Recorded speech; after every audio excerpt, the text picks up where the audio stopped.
Tertúlia.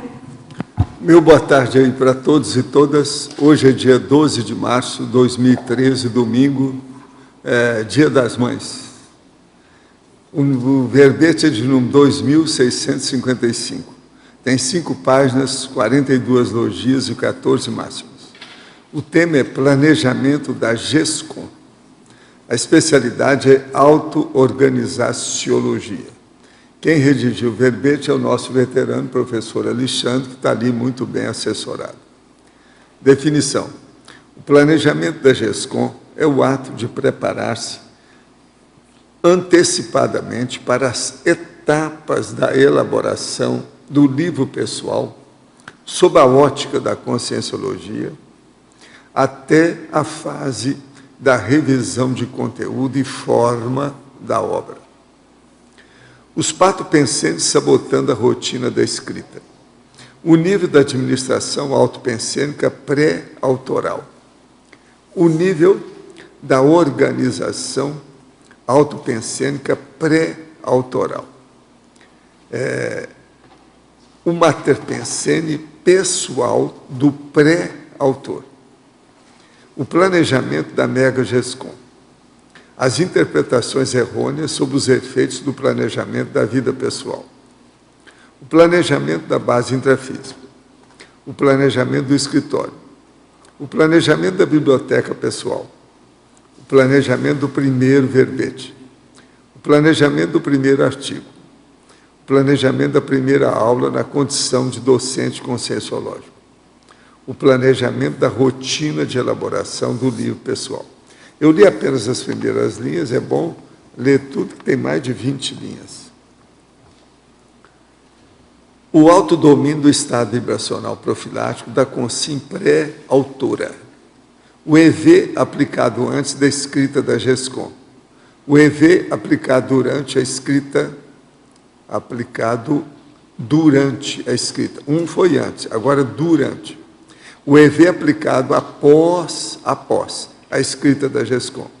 A exteriorização das energias conscienciais visando a blindagem da base intrafísica. Os auto- e heteroassédios interferindo na rotina pessoal da escrita do livro. Os insights do amparador extrafísico através das sincronicidades inegáveis.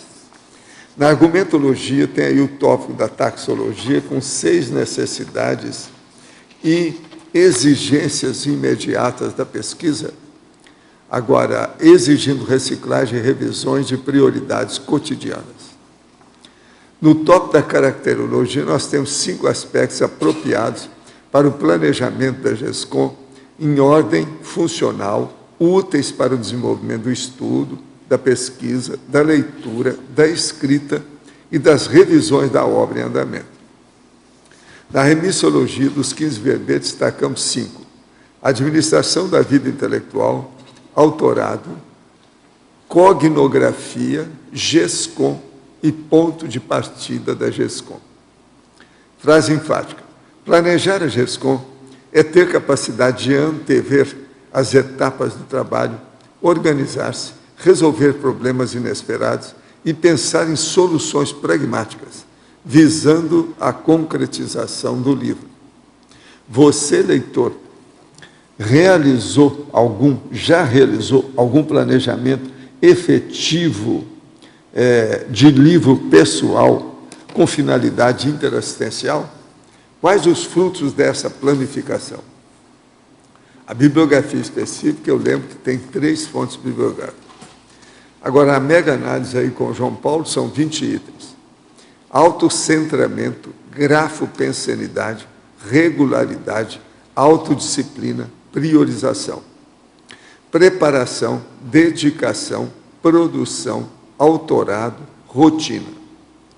Cronograma, administração, sistematização, autodeterminação e voliciologia. Gesconologia, comunicologia, mentalsomatologia, auto-organizaciologia e autorrevezamentologia. O verbete hoje do dicionário tem 2 páginas, é sobre grupo grafo-pensenologia. O argumento é grupo grafo-pensenológico. Por incrível que pareça, ele se encaixa perfeitamente com o verbete do professor Alexandre. Vocês ficam de olho que esse aí, né, deu em cima. Num domingo chuvoso, deve ter sua razão de ser. Tá certo? Agora aqui, questionamento. Existe alguma forma de não deixar-se influir na escolha da dupla evolutiva pela aparência física? De que modo permanecer isento na escolha sem deixar gostos pessoais influenciar na forma inconsciente? Olha, eu estive escrevendo aí há pouco tempo um caso sério que seria bom eu falar aqui, que é o mega-rosto, ou para-rosto. A coisa mais séria de você analisar numa pessoa não é no rosto dela, é o para-rosto, que é o micro-universo consciencial. Por aí é que você vai ver mais o que é a realidade da pessoa. Lembre-se do para-rosto. Agora, ó, você vai me perguntar, como é que a gente vê isso? Aí o problema é seu. Te vira. É só você pensar. Te vira. Agora, ó, eu depois queria pedir um negócio para você. Você vai ficar aí muito tempo ou não? Se você for embora antes, você vem aqui que eu te mostro um negócio que eu quero saber das suas notas. Viu? Professor, de que modo equilibra a teoria com a prática? O senhor considera uma mais importante que a outra? Não, a vivência é tudo. A teoria é o início, mas a vivência é que coordena tudo. Então, o processo é a prática mesmo, é a vida. A teoria, na hora de vivenciar, ela pode ser diferente. Então, o processo é vivenciar e acumular experiência. Esse é o caminho. Agora, Albert Betoc, professor Alexandre. Fatologia, página 44, final da primeira linha. Quais são algumas das interpretações errôneas sobre os efeitos do planejamento na vida pessoal? Essas interpretações errôneas são individuais ou culturalmente passadas de pessoa a pessoa? Boa tarde a todos. Bom, essa interpretação errônea, eu coloquei no seguinte sentido. O termo planejamento é visto por algumas pessoas ainda de uma forma equivocada. Muita gente não aguenta ouvir a palavra planejamento, tem medo dessa palavra, tem rechaço. Então, o que eu observo, né, o que eu vejo nesse sentido? Existe uma interpretação equivocada disso. Primeiro que se entende, às vezes, que a palavra planejamento é utilizada no sentido de engessar a pessoa, ou de criar uma camisa de força. E, na realidade, é o contrário. Eu vejo o planejamento como uma forma de libertar a pessoa daquilo que é o natural, que vai livremente e que pode ser otimizado através de técnicas, de condições ideais, de experiências que já deram certo. Então, o planejamento ele visa isso, né? Então, essas interpretações elas acontecem nesse sentido, de acontecer erros nesse sentido da pessoa ficar presa a esses estereótipos. Agora, o que eu vejo mais sério, então, é a pessoa avaliar com relação ao planejamento. Uma coisa que eu observo também é o seguinte, a questão do planejamento, ela sempre provoca crises, de uma certa forma, se ela é efetiva. Por quê? A pessoa sai de uma condição natural em que ela está para tentar fazer algo mais otimizado. Então, no caso da GESCOM, o que eu vejo, por exemplo, é que a pessoa está num ritmo de vida normal e ela vai tentar encaixar na rotina dela essa produtividade da GESCOM, por exemplo. E aí ela vai se deparar com as dificuldades que ela tem, com as dificuldades de implantar isso na rotina dela, e isso é que precisa ser visto. Nesse caso aí, o que eu vejo, o planejamento, ele é um gerador também de crise nesse sentido, de conflito na pessoa. E aí ela tem que se deparar com isso e ver na prática como que funciona. Ainda na Fatologia, página 44, terceira linha de baixo para cima. Poderia falar sobre o saldo da ficha evolutiva pessoal aplicada ao planejamento da GESCOM? Eu vejo que a GESCOM está muito relacionado à ficha evolutiva de cada um. O tema, o desenvolvimento, tudo isso são aspectos que, no meu ponto de vista, está relacionado ao passado dela, para a genética dela, tudo que ela fez no passado. Então, nesse ponto, é isso que eu observo. E, evidentemente, também que o que ela vai utilizar de atributos e de situações para fazer isso na prática da GESCOM, são atributos que ela desenvolveu no passado. Então, essa é a relação que eu faço com relação à ficha evolutiva dela. A ficha evolutiva da consciência vai ficar evidente naquilo que ela escreve, naquilo que ela produz. Isso fica claro, tanto os trafores que ela tem, quanto os trafares que ela tem. Na sindromologia, página 46, quais os sintomas da síndrome da fadiga crônica e qual a terapia neste caso? Essa síndrome foi colocada aí no seguinte sentido. Quando a pessoa desenvolve, vai entrar na rotina de escrever um livro, pode acontecer situações em que ela entra numa condição de cansaço, de estafa, pelo ritmo de produtividade que ela instala. Então é bom a gente ficar atento a isso, porque isso pode afetar a produção. Avaliar se ela está exagerando, se ela está dormindo bem, se ela está comendo bem, tudo isso são pontos interessantes. Às vezes ela vai achar, puxa vida, não estou inspirado, estou assediado, mas muitas vezes ela está se descuidando do próprio soma dela, né? Então, às vezes, precisa dormir mais um pouco, precisa relaxar um pouco, fazer um pouco de lazer, precisa desfocar com outras coisas. Às vezes, isso é interessante ela observar, né? Então, claro que nesse caso aí, a gente está colocando um exemplo extremo, de fadiga crônica, né? Então, nesse caso aí, o ruim disso é que, às vezes, ela tem que interromper por uma temporada para cuidar do corpo físico e até, às vezes, vai gerar mini doenças, alguns problemas que vão criar em função disso. Então, é bom ter atenção em relação a isso. Em fobiologia, página 46, final da primeira linha, poderia falar mais sobre a disciplinofobia? De que modo não cair na armadilha de dispersão na fase da adolescência e se autodisciplinar, levando em conta que na família nuclear não tem a cultura da disciplina, da organização e da educação? Eu posso dizer do meu caso, por exemplo, que assim, a minha família não tinha essa cultura de disciplina, não. Era muito no laissez-faire, e eu, por exemplo, na minha adolescência não tinha nem uma mesa adequada para eu estudar, para ter uma biblioteca. Nem por isso eu deixei de fazer o que eu tinha que fazer, né? Então, a gente se vira naquilo que é possível e faz o que é possível naquele contexto. Isso na minha adolescência. Com o passar do tempo, você vai priorizando aquilo, você vai ganhando a sua independência, sua autonomia, sai de casa. Por isso que é importante se o jovem sair de casa quanto antes, no meu ponto de vista, ele vai tocando a vida dele conforme ele acha que tem que ser. Então, nesse caso aí, hoje, a minha condição está mais otimizada, procuro otimizar cada vez mais, né?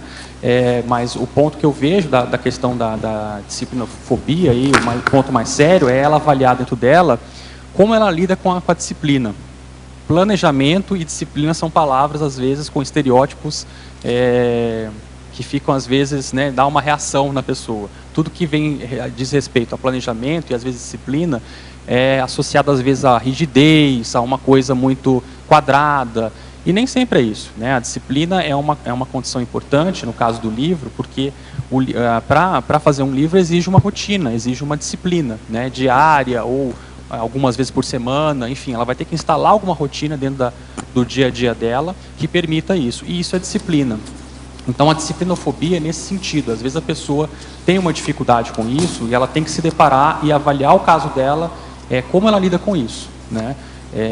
Por isso esse tema é importante, né, o planejamento, porque muitas vezes a pessoa tem um conteúdo para passar num livro, né? Ela tem, sem dúvida alguma, condições, gabarito para fazer e concretizar algo, e muitas vezes não concretiza porque falta planejamento, porque falta disciplina, porque falta a pessoa se organizar, né? Tanto que aqui a especialidade, né, é a auto-organizaciologia, justamente por isso. Ele pega nessa questão da auto-organização. Eu não acho que a pessoa tem que ser totalmente organizada, muito organizada para escrever um livro. Eu não me considero muito organizado. Para algumas coisas eu sou, para outras eu não sou. Para a questão de escrita e de rotina, eu acho que eu sou um pouco organizado, sim.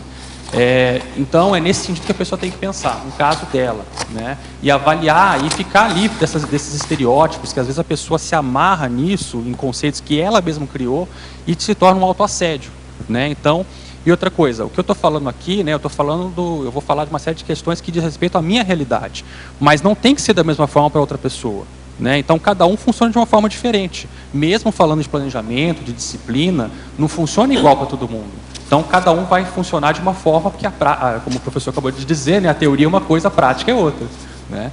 E isso, então, é algo que tem que ser bem observado, a realidade dela nesse sentido, né? Às vezes a gente pode ficar preso a esses estereótipos e se engessar em função disso. Não, isso para mim não serve. Para mim tem que ser uma coisa totalmente livre à vontade. Tá, mas que tal então pensar de uma forma diferente de planejamento e disciplina? Que tal tentar aplicar isso de uma forma efetiva na sua vida para ver o que sai na prática? Alexandre, na terceira linha da fatologia, você podia falar um pouco, por favor, sobre o planejamento do escritório e da biblioteca? Sim. Essa é uma parte importante, né? Como eu disse, por exemplo, na minha adolescência, eu não tinha muito estruturado isso na minha vida. Nem por isso eu deixei de escrever, né? Na minha adolescência foi quando eu despertei para mim a questão de que a escrita é uma coisa que eu queria para a minha vida toda, né? Eu desejava, eu optei assim, para a minha vida eu quero ser escritor. Não sei como que eu vou levar isso, isso afetou a minha escolha profissional de jornalismo, mas foi nessa fase que eu decidi que eu gostaria de ser escritor e levar isso para a minha vida toda, né? E não tinha condições adequadas para isso. Então eu acho que o primeiro ponto é a vontade pessoal. Independente das condições em que você esteja, dá um jeito, se vira, faça, né? A gente tem exemplos de autores na Unescom de diferentes condições. Pessoas que tiveram condições ideais e pessoas que tiveram condições nem mínimas para escrever um livro. Isso a gente vê pelos depoimentos, nos cursos e tudo mais, a gente pode acompanhar isso.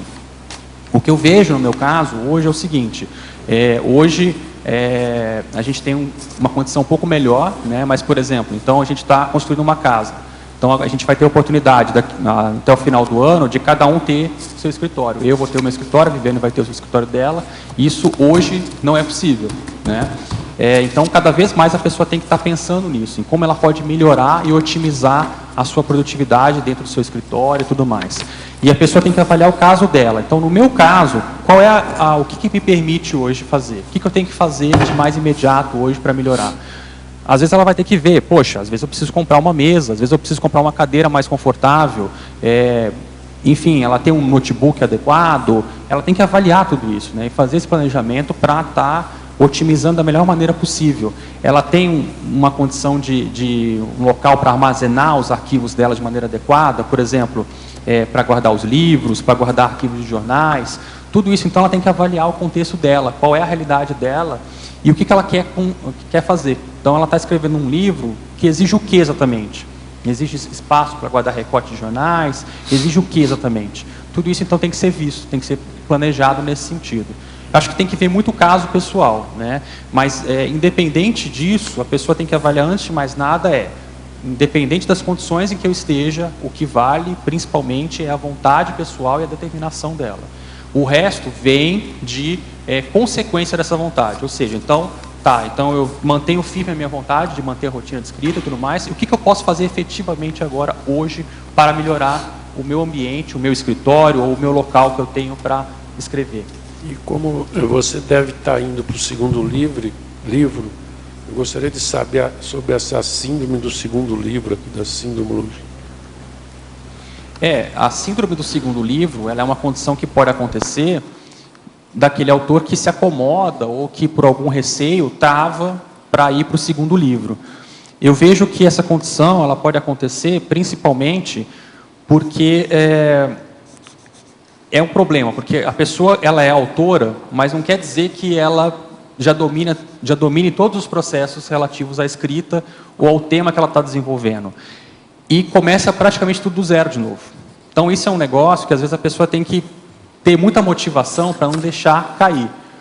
Porque ela lança um livro, poxa, concretizei, beleza, mas vai ter que começar tudo do zero de novo. É como se ressomasse, né? E aí vem realmente a motivação dela, a determinação, que tem que entrar nesse sentido, porque vai ter que começar do zero de novo. Não vai ser exatamente do zero, porque ela já tem um know-how, já tem uma experiência, só que é como se fosse do zero de novo, né? Porque o tema de pesquisa dela é diferente, as necessidades são diferentes. E outra coisa, às vezes o primeiro livro dela foi um livro mais simples. Um livro que não exigiu tanta pesquisa do ponto de vista de leitura de livros. Foi alguma coisa, por exemplo, relacionada à vivência dela, algo nesse sentido. Não que isso seja bom ou ruim, não estou entrando nesse mérito. Mas a execução, a elaboração dessa obra foi mais simples. E aí, às vezes, ela vai pegar um outro tema agora, que a exigência é muito maior. Então, tudo isso tem que ser visto também. Ok, obrigado. Aqui. Eu queria que você fizesse uma relação entre o planejamento e pessoas que têm problema com ansiedade. Quer dizer, o ansioso mesmo. O ansioso tem dificuldade realmente em planejar, né? Você não acha? Eu concordo. Eu queria que você ampliasse um pouco aí. Não generalizando, mas eu acho que pode-se dizer que isso acontece com bastante frequência, né? Aí o que eu vejo, a pessoa tem que avaliar, no caso dela, eu acho que independente dela ser ansiosa ou não, ela tem que tentar fazer esse planejamento. E dentro disso, um ponto importante, dentro desse planejamento, é ela fazer um balanço periódico dos resultados. O que está acontecendo, então, efetivamente com isso? Está dando resultado? Porque aí a ansiedade vai aparecer, né? E se não houver, por exemplo, resultados, alguma coisa, uma das explicações pode ser essa ansiedade. E aí ela tem que ver efetivamente também o que é essa ansiedade na prática no caso dela, né? Ela é uma ansiedade do ponto de vista de que ela não consegue sentar para escrever, é uma ansiedade de que ela não consegue dizer não para as atividades do dia a dia dela. Ela então assim, ela tem que avaliar o contexto dela, exatamente o que acontece. Tem várias modalidades. Exatamente, ela tem que ver o caso específico dela para ver, né? E às vezes até vai exigir tratamento, né? Por exemplo, procurar um psicólogo, uma consciência terapia, se o caso é extremo, né? Ou não, ela pode também fazer, né, a avaliação dela, às vezes não é nem um caso crônico, mas é um caso que pode atrapalhar. Uma das questões que a gente colocou aqui, inclusive, foi sobre os patopensenes, né, e sobre a questão da pensenidade, que a gente até debateu no verbete anterior que eu escrevi, né, do ponto de partida, que diz respeito à questão da pessoa ter a cabeça dela, o mental soma dela livre para pensar e escrever. E isso é um ponto sério também. Que não ter muita dispersão, né? Não é só distração, é o que você pensa, como que você ocupa a sua cabeça. Porque se a pessoa, por exemplo, vamos dar um exemplo aqui, a pessoa ela passa boa parte do dia dela preocupada demais com um problema, ou pensando mal dos outros, ou pensando mal de si mesmo. O que vai acontecer? Chega na hora, ela pode ter planejado um horário para escrever, por exemplo, ela vai sentar, ela não vai conseguir desenvolver muito bem. Ela até pode escrever, né, mas vai travar, não vai fluir da forma como ela gostaria. Justamente porque a pensenidade dela está carregada e ela não está com a cabeça, o mental soma dela livre, disponível para os amparadores ou para ela mesma desenvolver e fluir o raciocínio dela naquele livro. Pode ser que ela trave a escrita e ela não vai desenvolver quanto for, né, ela queria que fosse mais produtivo, ou pode ser que ela escreva coisas carregadas, que é um outro problema também, né? Então, eu já me deparei com situações... Carregue nas tintas, né? Eu já me deparei com situações que eu fui revisar algumas obras, por exemplo, e a obra era muito boa, excelente, mas tinha uma seção lá, por exemplo, da obra que estava carregada. E às vezes aquilo diz respeito a um trafar da pessoa e tudo mais. É complicado porque às vezes a pessoa ela confunde um pouco falar de vivência com elaborar um processo que ela tem que escrever com vivência, né? Então isso é um negócio que é muito sério. E não foi nenhum caso ou dois, foram mais casos, vários casos que eu já vi nessa condição, e que às vezes a pessoa, né, sai alguns elementos ali claramente, que se você vê nas entrelinhas, que tem alguma coisa, né, assim, carregada nas tintas, né, com alguma coisa ali um pouco estranha energeticamente, ou o próprio conteúdo em si. E isso aparece claramente. E eu não vejo assim nada de errado, isso pode aparecer mesmo. Só que aí na revisão ela vai ter que avaliar, reescrever, né? Isso faz parte do processo da escrita. Ela vai, especialmente a pessoa que está começando a escrever, ela vai demorar a perceber essas coisas, né? Muitas vezes. Então, acho que isso daí é uma questão de atenção também. Na fase da revisão, ela tem que dar bastante atenção a isso, porque pode aparecer algumas coisas nesse sentido. Tá ok, obrigado. Nonato, o sinergismo, organização individual e fluxo do cosmos. Se tu puder falar um pouquinho, e aproveitando o detalhe, o teu tema cai no Dia das Mães, né? Planejamento... gestação, né? De gestação. Com o dia das Mães, né? A sincronicidade. Desculpa, qual que era o tema que você falou? Organização individual, fluxo do cosmos, sinergismo. Página 45. O último, sinergismo. Sim. Eu vejo assim, eu procuro adotar o seguinte critério para mim, quando eu vou entrar em algum projeto, alguma coisa. O que esse projeto que eu vou entrar, seja em qualquer área da minha vida, tem a ver com a minha programação existencial. Isso é algo que nem sempre é fácil de se fazer, mas dentro do possível, se você pensa nisso, tem esse foco, muitas vezes é possível fazer a convergência. Tá? Então, por exemplo, no meu mestrado, eu mandei um projeto de pesquisa que foi aprovado, né, e depois eu fiz a dissertação, que tinha relação com as questões de Brasília. Tá? Então, eu já estava com o livro encaminhado e aí eu peguei uma vertente ali do livro, que eu não pude explorar muito, não era nem o caso, e desenvolvi isso num projeto de mestrado. E aí, com isso, o meu mestrado ajudou eu também a qualificar aquele capítulo específico do livro que estava lá no JK. E hoje, essa dissertação eu posso transformar num livro, que não é um livro da Conscienciologia, mas pode ser um outro livro de jornalismo e tudo mais, que tem relação com isso. Eu considero isso uma forma de fazer convergência, que é você aproveitar tudo que você está fazendo para um fim específico, né? Então, às vezes a gente se deparava na formação de autores com essa situação. A pessoa ia começava a fazer o curso, aí lá pelo segundo módulo ela entrava no mestrado. E aí ela não tinha, às vezes, ela falava, puxa, eu vou ter que abandonar porque está muito difícil agora. Aí a gente falava com ela, bom, mas não tem como você aproveitar alguma coisa, o teu mestrado para isso? A pessoa, não. Então, às vezes, isso é complicado, né? Nem sempre é possível fazer isso. Mas se ela pode antecipar isso, pensar com mais calma, isso pode ajudar, pode ser até motivador, que ela vai conseguir, na vida dela, no dia a dia dela, juntar várias pontas para um fim. Potencializa, né? Acelera o processo de forma geral. Com certeza. Obrigada. Professor, tenho dificuldade com a concentração quando estou em grupo. Fico muito disperso. Como trabalhar com isso? Tenho dificuldade em me expor, isso me deixa triste. Não, o processo todo é você começar a passar pelo ridículo, passar aperto, agora falar de público. Agora, eu só recomendo uma coisa, antes de começar a fazer isso, vai primeiro ao banheiro. Depois, você enfrenta para falar de público. Até passar a ridicularia e o medo e a tremedeira. Outra coisa é ir ao laboratório da imobilidade física Vigio. Ele ajuda demais. Professor, todos os meus experimentos nos laboratórios, personologia, EV, despertologia, auto-organização, retrocognições, tiveram minha experiência registrada graficamente em papel. E depois foram passadas todas do papel para o computador, sendo que os papéis foram descartados. O que ocorreu é que, após uma pane no meu PC, todos os arquivos da pasta Conscienciologia eu havia criado desapareceram. Eu me recordo das experiências e, ao passar novamente do papel, notei que o volume escrito é muito inferior ao que eu havia redigido no experimento. Será que as minhas experiências teriam que ser resumidas ou será que existe assédio no ocorrido? Não, a primeira coisa é o seguinte, nessas dados que você teve inspiração nos laboratórios, eles falaram para você fazer backup do computador? É aí que você errou.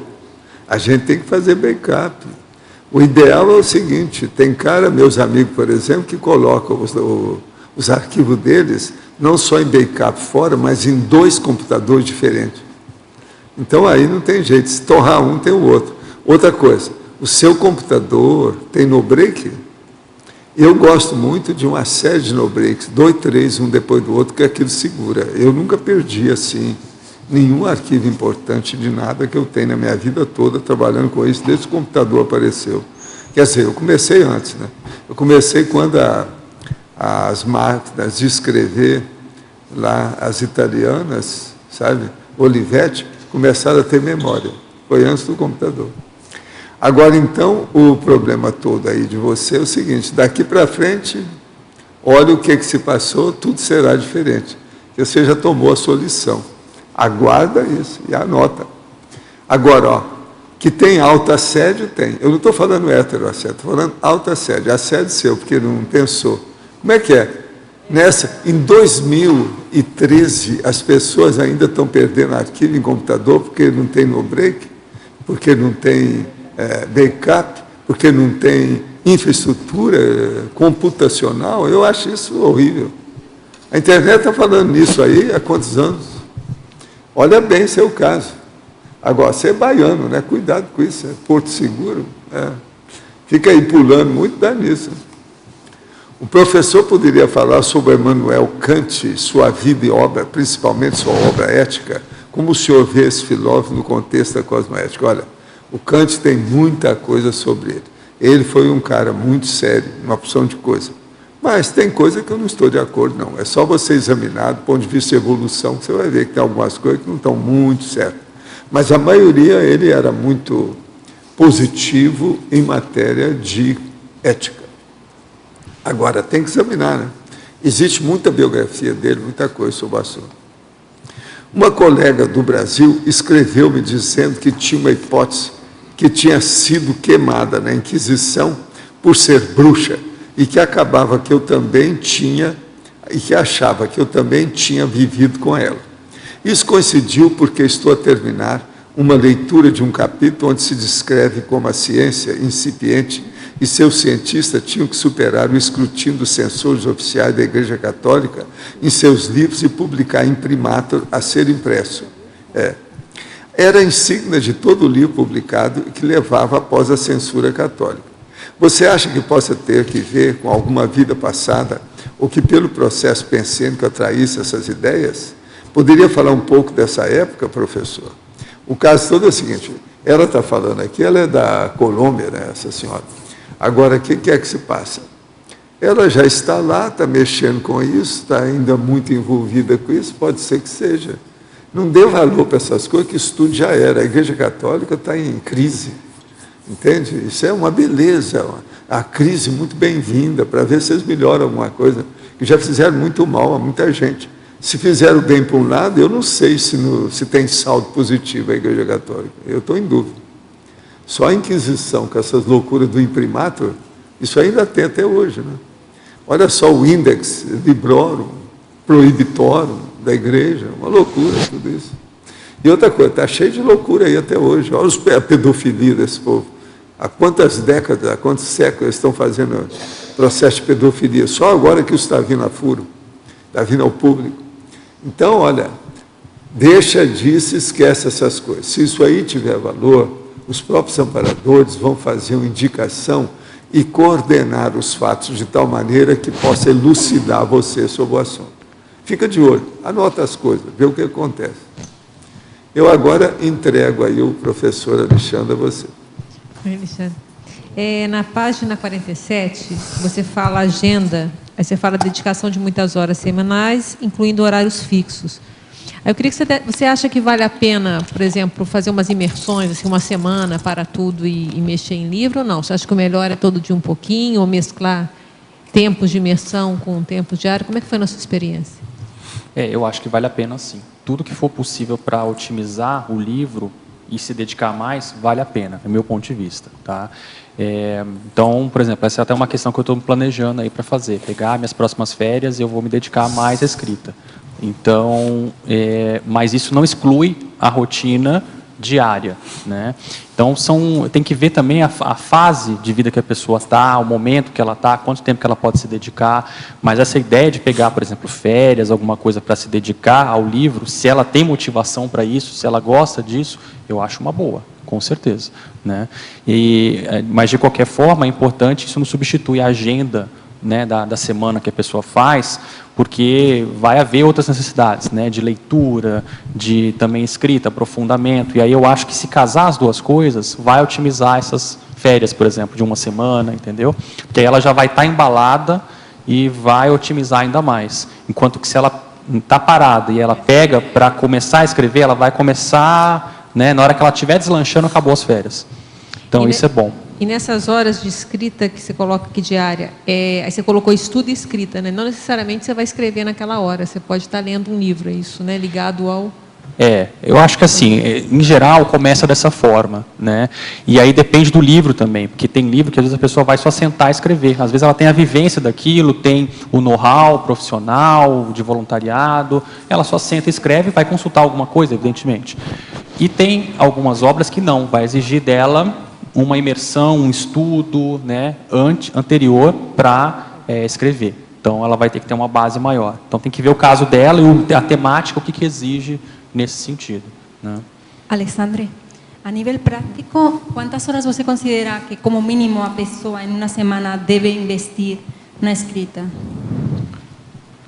Olha, é difícil afirmar isso, porque assim, eu acho que a pessoa tem que ver o caso dela. Mas, no meu ponto de vista, eu acho, na minha experiência, eu vejo assim, que o ideal seria pelo menos umas 4 vezes por semana, 4 dias por semana, 2 horas no mínimo, por dia, tá? Seria a condição ideal. Agora, ela faz o que ela pode. Se ela está começando, ela está sem disponibilidade, ela começa, e o mais importante é implantar uma rotina. né? Então, por exemplo, isso para mim eu consigo fazer com uma certa motivação. E aí o difícil disso também é o item que a gente colocou aqui também, que é a superação do gargalo. Tá? Então, por exemplo, eu posso dizer outra área da minha vida que eu comecei a priorizar, mas que não foi muito fácil, que foi a questão da atividade física. Eu sempre gostei de atividade física e tudo mais, mas fiquei mais ou menos uns 5, 6 anos sem uma atividade física regular. E aí comecei a ganhar peso, estava em sobrepeso e com 25% do corpo de gordura. Então, assim, tá, opa, sinal amarelo. Aí eu entrei na academia e falei, não, vou começar a trabalhar com isso daqui. E aí, evidentemente que nos primeiros 6 meses você não quer, você faz de tudo para escapar, né? Porque aquilo ali não está no seu habitual, não entrou na rotina ainda. Então, você tem que acordar mais cedo, eu não vou hoje, você vai depois do trabalho, estou cansado e tudo mais. Hoje eu estou numa condição assim que se eu passo, né, alguns dias sem ir na academia, eu sinto falta. Meu corpo sente falta. Então, eu já criei uma regularidade, eu vou 4 vezes por semana, 3 no mínimo, 5 vezes, de 3 a 5 vezes, e mantenho isso regularmente. Procuro manter isso daí. E hoje, assim, eu considero que eu passei o gargalo. Eu estou há 2 anos direto já mantendo essa atividade física, né? E isso, na verdade, mostra o quê? Que tudo tem um gargalo, né? Você tem que primeiro, você não vai, no caso da escrita, há um bom tempo que eu já tenho o hábito e eu mexo com isso diariamente. Então é uma coisa que eu gosto, me dá prazer, aquilo é bom. Mas para quem não tem esse hábito, para quem tem dificuldade, para quem tem alguns certos bloqueios com relação a isso, é importante ela perceber que vai ter esse momento mais difícil, que ela vai sentar, vai dar comichão nela, ela vai querer fugir para outras coisas, vai ligar a televisão, vai fazer alguma coisa. E vai ter momentos que ela vai superar esse gargalo. Ela vai passar isso daí e vai fazer com prazer. Se vocês dois me permitirem um adendo, daqui 20 anos você vai fazer igual eu. Eu escrevo aí 6 horas por dia, eu fiz um livro que está com 350 páginas desse grande. Então ele equivale a 600 páginas desses normais que estão aí. Quantos dias faz? Que isso faz 1 semana. Que dia, quantos dias são? Pois em 2 meses e pouco eu fiz um livro de 600 páginas, tá? Daqui uns 20 anos você está assim. Se seguir isso que ele está falando, tá certo? Tem que priorizar, né? Porque às vezes... Sonho de consumo isso aí. Até lá ela já escreveu um monte de livro. Vamos ver. Alexandre, eu queria te perguntar na página 44, 7ª linha e 9ª linha, o balanço dos resultados do planejamento da GESCOM e a rotina de realização de balanço de resultado. Sim. Isso é importante pelo seguinte, o planejamento, no meu ponto de vista, ele tem que ter sempre balanço, para você avaliar como está indo, né? Uma coisa é o que você planeja, outra coisa é como vai ser a prática disso. E aí, justamente para você não ficar amarrado, não ficar, né, assim, com amarras nesse sentido, né, você tem que atualizar, eventualmente, algumas questões do seu planejamento para qualificá-lo cada vez mais. Né? Então, você vai ver o que deu certo, o que deu de errado, como é que eu posso melhorar isso. Né? Então, nesse sentido, é que, por exemplo, a pergunta da Virgínia vai fazer sentido no seguinte sentido. A pessoa, ela pega e começa. Não, eu vou começar fazendo 1 hora, 3 vezes por semana. Ela vai ver na prática que não vai ser suficiente. Não precisa eu dizer, o Valdo dizer, ou qualquer outra pessoa falar, dar o contra. Ela vai sentir na experiência dela que vai ser suficiente ou não vai ser suficiente. Então, é a vivência que vai mandar, entende? Então, nesse caso, é por isso que eu coloquei que o ideal seria um pouquinho mais. Mas pode ser, então, aí no caso, pode chegar no ponto que vai ser como a Adriana comentou. Não é o caso de pegar as férias e dar uma otimizada também para fazer uma imersão nisso? Às vezes é o caso, né? Aí a pessoa é que vai ver isso, é a motivação dela, quanto tempo que ela quer se dedicar ao livro, à obra. E isso tudo a pessoa ela consegue fazer através desse balanço do planejamento dela, que ela vai ver o que ela planejou, então eu me planejei para esse ano funcionar dessa forma. Ela para, por exemplo, dali um 4º mês, por exemplo, e faz um balanço. Como é que foi? Deu certo? Não deu certo? O que deu certo? O que não deu certo? O que pode ser melhorado? O que pode ser qualificado? Eu vou ter que mexer em alguma coisa na minha rotina? Então, isso é importante a pessoa fazer isso constantemente para que ela possa ter um planejamento que seja efetivo, que não seja um planejamento teórico, que fique só no Você papel. que faz balanços assim, mensual ou quadrimestral? Isso depende muito, né? Eu acho que a pessoa, ela vai sentir isso. Vai chegar um ponto que ela vai ver que ela tem a necessidade de fazer esse balanço. Não tem uma regra muito, né, específica, Eu não. perguntava no seu caso, né, para ter um exemplo. Eu acho assim, por exemplo, se ela faz um balanço, se ela faz um planejamento semestral, por exemplo, eu estou planejando para esse período me dedicar assim, em 6 meses, no segundo mês, no terceiro mês, ela pode fazer esse balanço. Né? O balanço ele tem que ser feito no momento em que a pessoa já está, vamos dizer assim, num período em que já passou, ou já passou um período, né, mínimo, ou ela já está engatada naquele ritmo de produção que permite ela fazer alguma avaliação. Né? Então, ela tem que ter, não adianta ela ficar fazendo avaliações sempre se ela não tem o que avaliar. Então, tem que dar um tempo também e tem que engatar o trabalho para ela poder fazer essa avaliação. Perfeito. Mais uma. Na sinergismologia, página 45, você coloca na penúltima linha o sinergismo, cognopolitismo, rotina grafopensêmica. Que coisas mudaram? Porque você já tinha, né, uma habilidade para a escrita. Que coisas você acha que pode transmitir que foram importantes nessa vivência do cognopolitismo? No meu ponto de vista, mudou praticamente tudo. Porque, assim, eu, né, me via com esse potencial de escrita, de poder produzir mais, e ainda vejo que eu posso fazer mais, só que, como eu morava em São Paulo, e uma cidade grande, você perde muito tempo com trânsito, com outras coisas que, né, te tiram tempo e também te tiram espaço mental para você produzir, né, porque não é só, eu estava conversando com uma pessoa esses dias, não é só, eu estive em São Paulo essa semana, né, não é só o tempo que você perde no trânsito de 2 horas por dia, é o desgaste mental, energético que você tem naquela condição, que não é simples, às vezes é pior do que o tempo que você passa ali. E eu me via nessa condição, né, de não estar podendo me dedicar o tanto que eu gostaria, me dedicando em subnível, e um dos fatores que me levou a vir para Foz de Iguaçu, nos levou a mudar para cá, né, foi justamente eu poder otimizar mais a minha produtividade escrita. E aí, eu escrevia todo dia, só que como profissional, né, do jornalismo, mas não é a mesma coisa, né, quer dizer, então assim, nesse sentido que eu me sentia em subnível, entende? Eu tinha mais coisa para fazer. Então, o que eu vejo é nesse sentido. Eu acho que aqui eu consegui engatar numa produtividade, porque aqui, inevitavelmente, por ser uma cidade média, uma cidade menor, você tem mais tempo disponível, acaba que tem mais tempo disponível. E aí, onde você vai aplicar isso é que é o ponto. Né? Eu gosto de aplicar isso boa parte do meu tempo para escrever, né? Não só para escrever, mas eu gosto disso. Então, para mim foi muito bom nesse sentido para a produtividade, produzir verbete, artigo, livro, isso tem sido muito produtivo. Tá? Eu acho que faz uma diferença enorme. Não que a pessoa que não esteja em Foz do Iguaçu ou numa Cognópolis não possa fazer isso, mas eu acho que ela tem que avaliar o caso dela e fazer algo mais ou menos nesse sentido que eu fiz. Né? Eu avaliei que no meu caso pessoal, eu estava em subnível e eu poderia fazer muito mais e aqui eu teria as condições para isso. Então, no meu caso, eu avaliei isso. No caso da pessoa que está fora daqui, ela tem que avaliar o seu contexto. Se ela pode fazer isso hoje, se é o melhor para ela. Então, é isso que tem que ser visto no contexto pessoal. Alexandre, queria entender ali no Sindromologia, qual a relação que você fez da síndrome do infantilismo com o seu tema? Síndrome do infantilismo? Isso.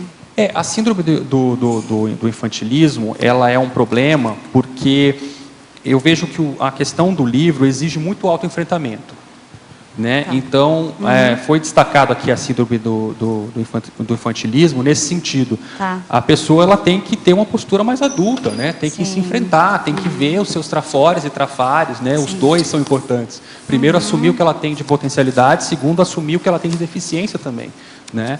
E o que acontece, às vezes, na reação infantil é que a pessoa, às vezes, ela, né, não quero mais saber disso, entendeu? Começou a escrever o livro, tá muito difícil, chega. Entendi. Né? Então, são reações ainda muito infantis, que a pessoa não vai a fundo e a motivação dela não é forte, é uma motivação de criança mesmo, sabe? Cansei de brincar, né? Então, assim, essa condição da adultidade, da postura adulta, ela, de autoenfrentamento, ela é muito importante na questão do livro e em todas as outras áreas da Conscienciologia para a gente desenvolver alguma coisa também. Sim, com certeza. Então, por isso que foi enfatizado aí como uma síndrome, um travão. Ok, obrigada. Alverbetógrafo. Poderia explicar na fatologia o planejamento da autossuperação de gargalos da escrita, 11ª linha, e como superar também a dispersividade e a autoinsegurança, sabotando a rotina da escrita. É 12ª e 14ª linha. Certo.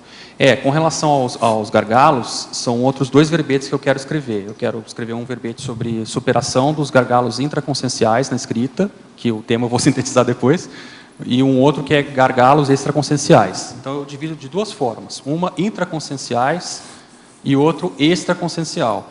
O intraconsciencial, no meu ponto de vista, é mais ou menos um pouco o que a gente já falou aqui, mas recapitulando o que eu vejo aqui importante. Uma, ela faz careta ainda para escrever, ou ela já tem prazer com aquilo ali, ela já passou o gargalo do ponto de vista de autossuperação. Aquilo é um sacrifício para ela, ou ela faz aquilo com motivação? Então, isso é um gargalo intraconsciencial que ela tem que avaliar. Outro ponto, por exemplo, aquilo ela sente que já faz parte da natureza dela, ou é muito difícil, né? Ela consegue manter uma rotina com auto-organização, ou ela ainda é desorganizada? Então, esses são pontos para ela avaliar de superação de gargalos intraconscienciais. Ou seja, ela já passou essa condição, ou ela está no outro ponto ainda? E os gargalos extraconscienciais, por exemplo, são aqueles que nem sempre dependem dela. Depende, mas não é a mesma coisa. Então, por exemplo, a condição de família.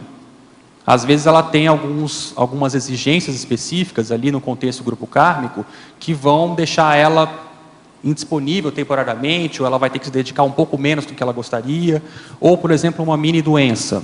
Então, são condições que ela tem que avaliar no contexto dela, se ela, em que ponto que ela está, se ela já superou, se ela está com o trânsito livre para poder se dedicar, por exemplo, com mais tranquilidade à GESCOM. Não que ela não possa se dedicar tendo algum desses problemas, mas às vezes vai estar numa condição mais limitada.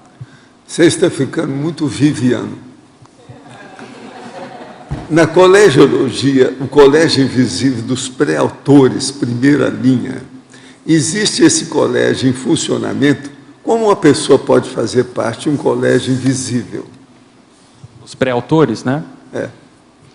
Eu vejo que o ponto mais sério aí seria participar das atividades da Unescom. É onde funciona mais efetivamente isso. Então, por exemplo, a gente comenta sempre isso, né? Você tem uma dinâmica lá muito boa que acontece mensalmente na Unescom, que é a dinâmica do campo da imersão da escrita, que possibilita isso. E, em média, tem lá 5, 6 pessoas. Direito a Unescom, né? Não, até hoje. E, gente, o campo é excelente, é fora de série. Eu vou lá como professor e aproveito ir lá para escrever, porque a otimização que tem lá daquele campo que é instalado é fora de série. E ali você tem os pré-autores. Aí você conhece aquele que está escrevendo o livro X, o outro Y, você vai tendo essa interação. Acho que é uma boa pessoa, se tiver condição de participar de algum desses eventos da Unescom, é interessante. Na página 44, poderia expandir na fatuística a 3ª linha de cima para baixo, os patopensenes sabotando a rotina da escrita? Esse foi um ponto já falado, né? Mas acho que vale a pena refletir. Não, fala de novo, que é outra pessoa. Importante, aí o que eu vejo principal é a pessoa avaliar o quanto de espaço mental ela tem para escrever, para sentar e escrever. O grande problema que às vezes eu observo em muitas pessoas na questão da escrita ela senta para escrever e não consegue escrever. Às vezes ela não tem paciência para ficar 10 minutos, meia hora e satura. Por quê? Isso pode ser um reflexo, uma das explicações possíveis, não necessariamente apenas essa, mas é a patopensenidade dela. Então, por exemplo, algumas possíveis explicações. Ela passa boa parte do tempo pensando mal nos outros, ela passa boa parte do tempo pensando mal dela mesma, né? a pensenidade dela é desorganizada, né? Então, nesse ponto aí, ela tem que avaliar nesse sentido, se a pensenidade dela no dia a dia está refletindo na produtividade dela escrita. Isso aparece, é inevitável, né? Se ela tiver com uma pensenidade mais límpida, a tendência dela vai ser ter mais abertura para um amparo extrafísico, ter mais insights, a escrita dela vai fluir mais, né? Então esse é um ponto sério que ela tem que avaliar nesse sentido. E aí cai nos seguintes aqui, que são justamente, né, o nível de administração autopensênica, pré-autoral, e o nível de organização autopensênica pré-autoral. Tudo isso são aspectos que diz respeito a esse problema anterior, né? Então ela tem que, no caso, avaliar no caso dela, se ela identifica isso, enfrentar essa situação, vendo o que ela pode fazer efetivamente para melhorar isso. Na página seguinte, na parafatologia, quarta linha de cima para baixo, poderia expandir os auto- e heteroassédios interferindo na rotina pessoal da escrita do livro? Acho que foi bem isso que a gente acabou de falar agora, né? Eu acho que... É a mesma pessoa que está falando. É a mesma pessoa, né? É a continuação do mesmo texto. Eu vejo que, acho que assim, só para finalizar, né, a pessoa tem que ter claro que a condição da escrita é mais complexa do que só sentar e escrever. A pessoa ela tem que estar num estado íntimo que permita ela fazer um trabalho, desenvolver com um equilíbrio, com uma condição positiva. E sair bem disso, né? Claro que aí, no caso, ela pode fazer conexão com um tema que vai fazer assimilação, mas aí entra o estado vibracional e a ortopensenidade, né? Professor Alexandre, se eu fizesse um texto tipo artigo, o senhor poderia fazer uma análise para ver se é cosmoético ou se tem alguma coisa de errada com ele, enfim, dar um parecer sobre o mesmo? Se fosse o caso, por onde eu deveria enviá-lo? Quem quer que você seja consultor. Sim, claro. A pessoa é o Alberto Jorge, Recife, em Pernambuco. Sim. Manda para o meu e-mail, alenonato@yahoo.com.br. Fala de novo. Ale, de Alexandre, nonato@yahoo.com.br. Tudo junto. Se não for o caso, na Conscienciologia tem um serviço dessa natureza. Se tiver, quanto custaria cada análise de um texto dessa natureza? É bom falar que tem. Mas é bom mandar para você melhor, pode viu, ser, Alberto? É melhor mandar para ele. Mas, o Alexandre já dirigiu até jornal. Mas é o seguinte, eu acho que vale a pena ela mandar para os dois, talvez, se for o caso. Se a pessoa quiser mandar, ok. Sempre é bom ouvir mais uma opinião, mas ouvir a segunda opinião. Formalmente, eu acho que tem a Unescom, né, que pode fazer esse serviço. A Unescom é que a pessoa tem que exatamente. Levar. Então, tem o serviço, inclusive, de preceptoria, de avaliação do livro, do artigo. É bom procurar eles, né? Eles têm o site, Unescom. No verbete do DAC, em complemento, as ideias promovidas pelas Consciex, os parabanhos mencionados, se dão por quais canais energéticos, os chakras, os biovórtices? Apenas um coronochakra, chakra nucal ou frontal, ou cada pessoa tem a sua forma de comunicação psicoenergética, e como se dão as interações e percepções energéticas marcando para a consciência? Olha aqui, você está querendo muita coisa secundária nisso aí. Os banhos energéticos que te dão na holosfera inteira, é você todo, holossoma. Tudo vem em cima de você e você passa para os outros logo em seguida. De modo que a coisa é mais embaixo, mais séria, mais abrangente, mais atacadista. Você está pensando muito ainda como varejista. Com o tempo você vai entender isso tudo. O banho energético, ele mata mosquito com bomba atômica. Professor, no DAC, na página 61, em complemento, auto-para-percepciologia, pode expandir esse parágrafo? É o mesmo, só que tem que agora eu vou ler, então. Né? Outra pessoa, de outro lugar. A grupo grafo-pensenidade interdimensional depende, em primeiro lugar, da capacidade parapsíquica da consciência epicom, ou seja, da sua autoconfiança quanto à sinalética energética e parapsíquica, para percebendo a parapresença das consciências amparadoras afins, assistentes comunicantes, portadoras de conceitos transcendentes, promovendo parabanhos energéticos na consciência receptora que se apassiva no transe interassistencial, com a finalidade de captar as neoideias e, simultaneamente, grafá-las, em geral, manuscritas, em folhas de papel. Tal parafenômeno, evidentemente, transcende a psicografia ordinária e envolve as paravivências da pangrafia. Então, você vai ver que a diferença aí entre esse fenômeno e o processo da psicografia é justamente a pangrafia, ou seja, o aumento de fenômenos, parafenômenos simultâneos, ao mesmo tempo, dentro da mesma ocorrência. De modo que isso aí é sério para a pessoa pensar o que ela deve fazer. Professor, faz alguns anos que tem em meu interior uma necessidade de fazer algo de melhor para mim e para os outros. Tentei o espiritismo e, após, fui levado na Umbanda, mas me decepcionei muito. Agora tem uns 2 meses que encontrei a Conscienciologia. Tenho feito as práticas para o EV diariamente, mas ainda não atingi. Será que esse tempo de Umbanda me prejudicou muito, pois tem dias que não sinto muito bem as energias? Escuta, quem passa pelo Espiritismo, pela Umbanda, Candomblé, Catimbó, Macumba e outras coisas mais, geralmente fica no mínimo uns 2 anos com perseguição do povo que estava trabalhando lá. Então, você olha que deve ter um hétero assédio nessa história que está prejudicando você. Agora, outra coisa é o seguinte, tenha confiança em você e nas suas energias, que você vai dominar logo o estado vibracional e vai superar essa condição.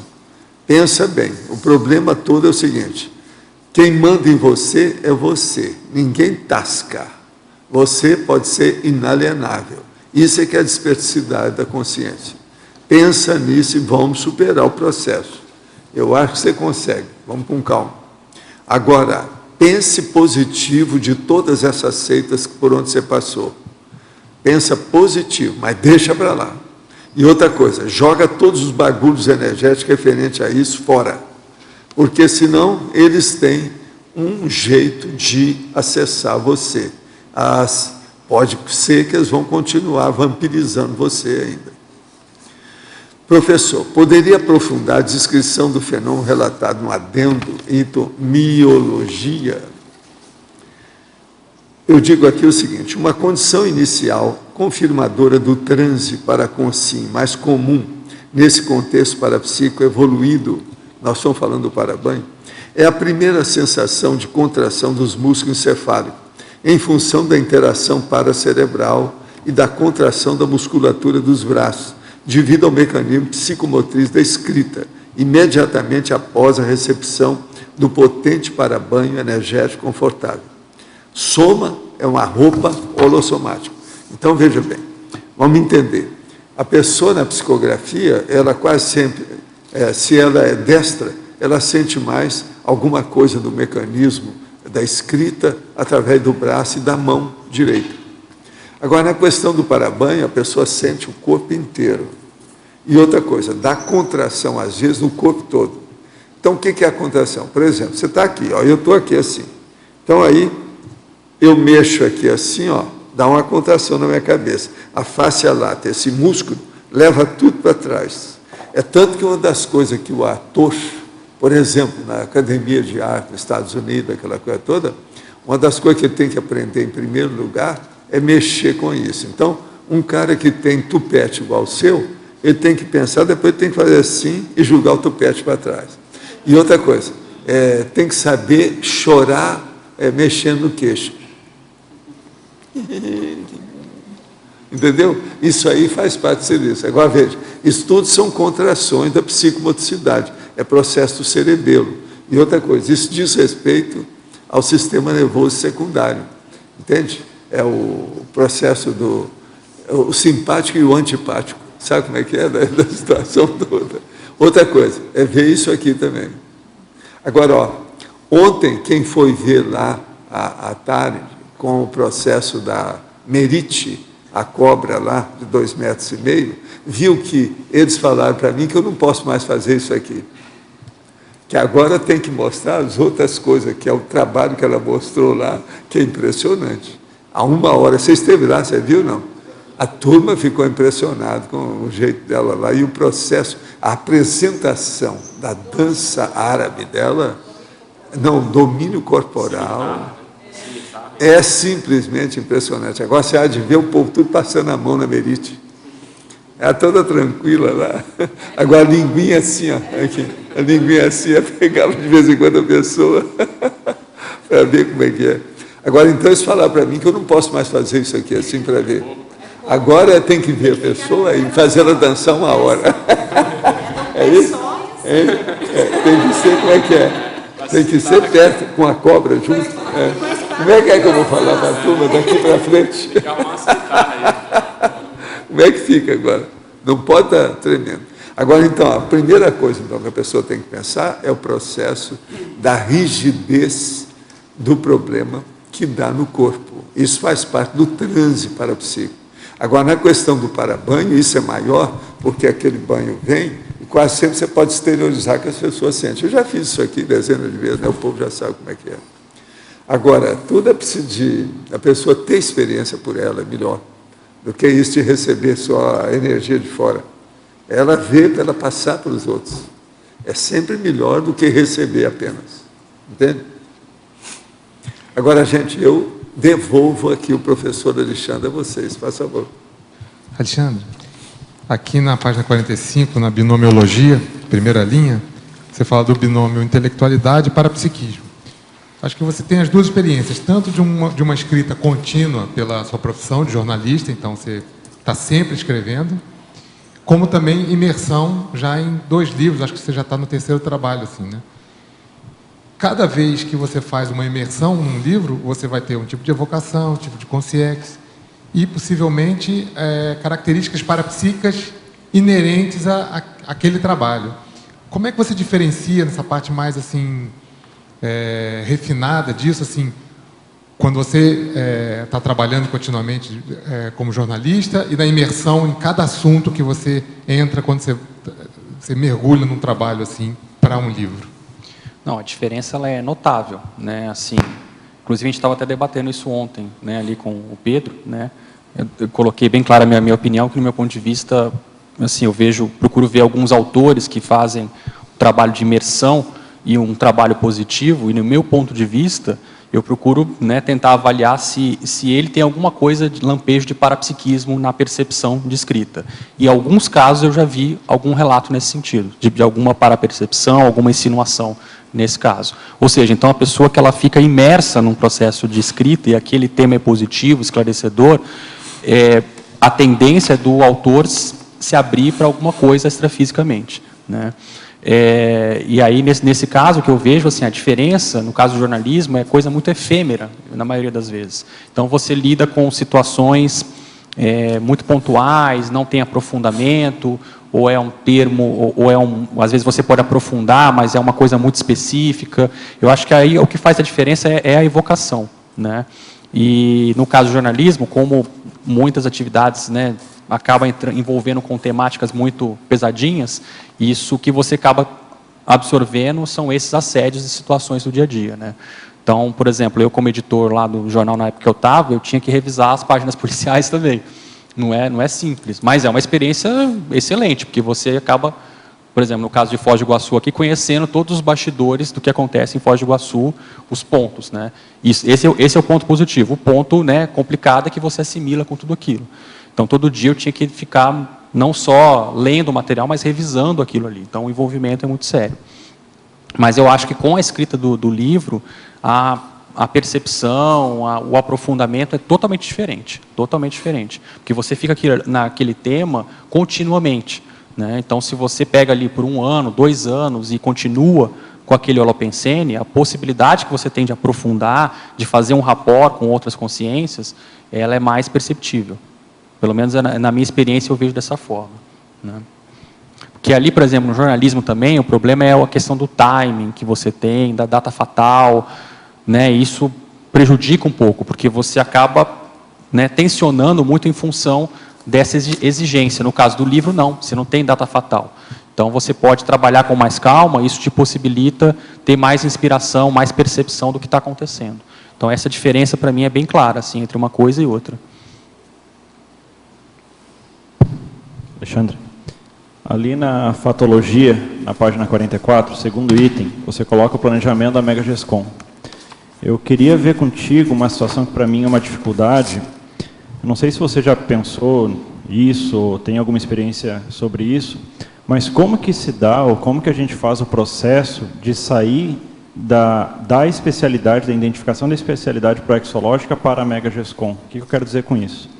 Por vezes, a gente consegue fazer uma prospectiva do raciocínio em relação ao trabalho que a gente vai desenvolver dentro de uma linha da conscienciologia, uma linha interassistencial.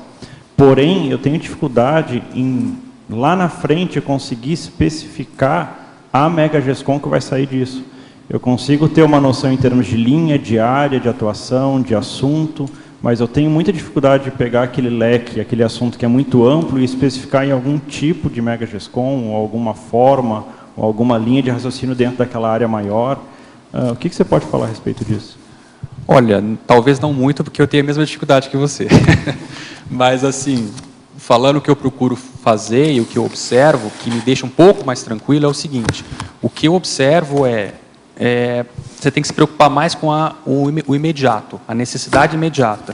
Então, você está lá mexendo em outro livro de INVEX, eu estou mexendo com outra temática. Essas questões vão levando, uma coisa vai levando a outra, né? Então, os fatos orientam a pesquisa, mas é mais do que isso. O resultado dessas produções vão te abrindo portas, vão te levando a novas oportunidades que vão chegar nessa resposta.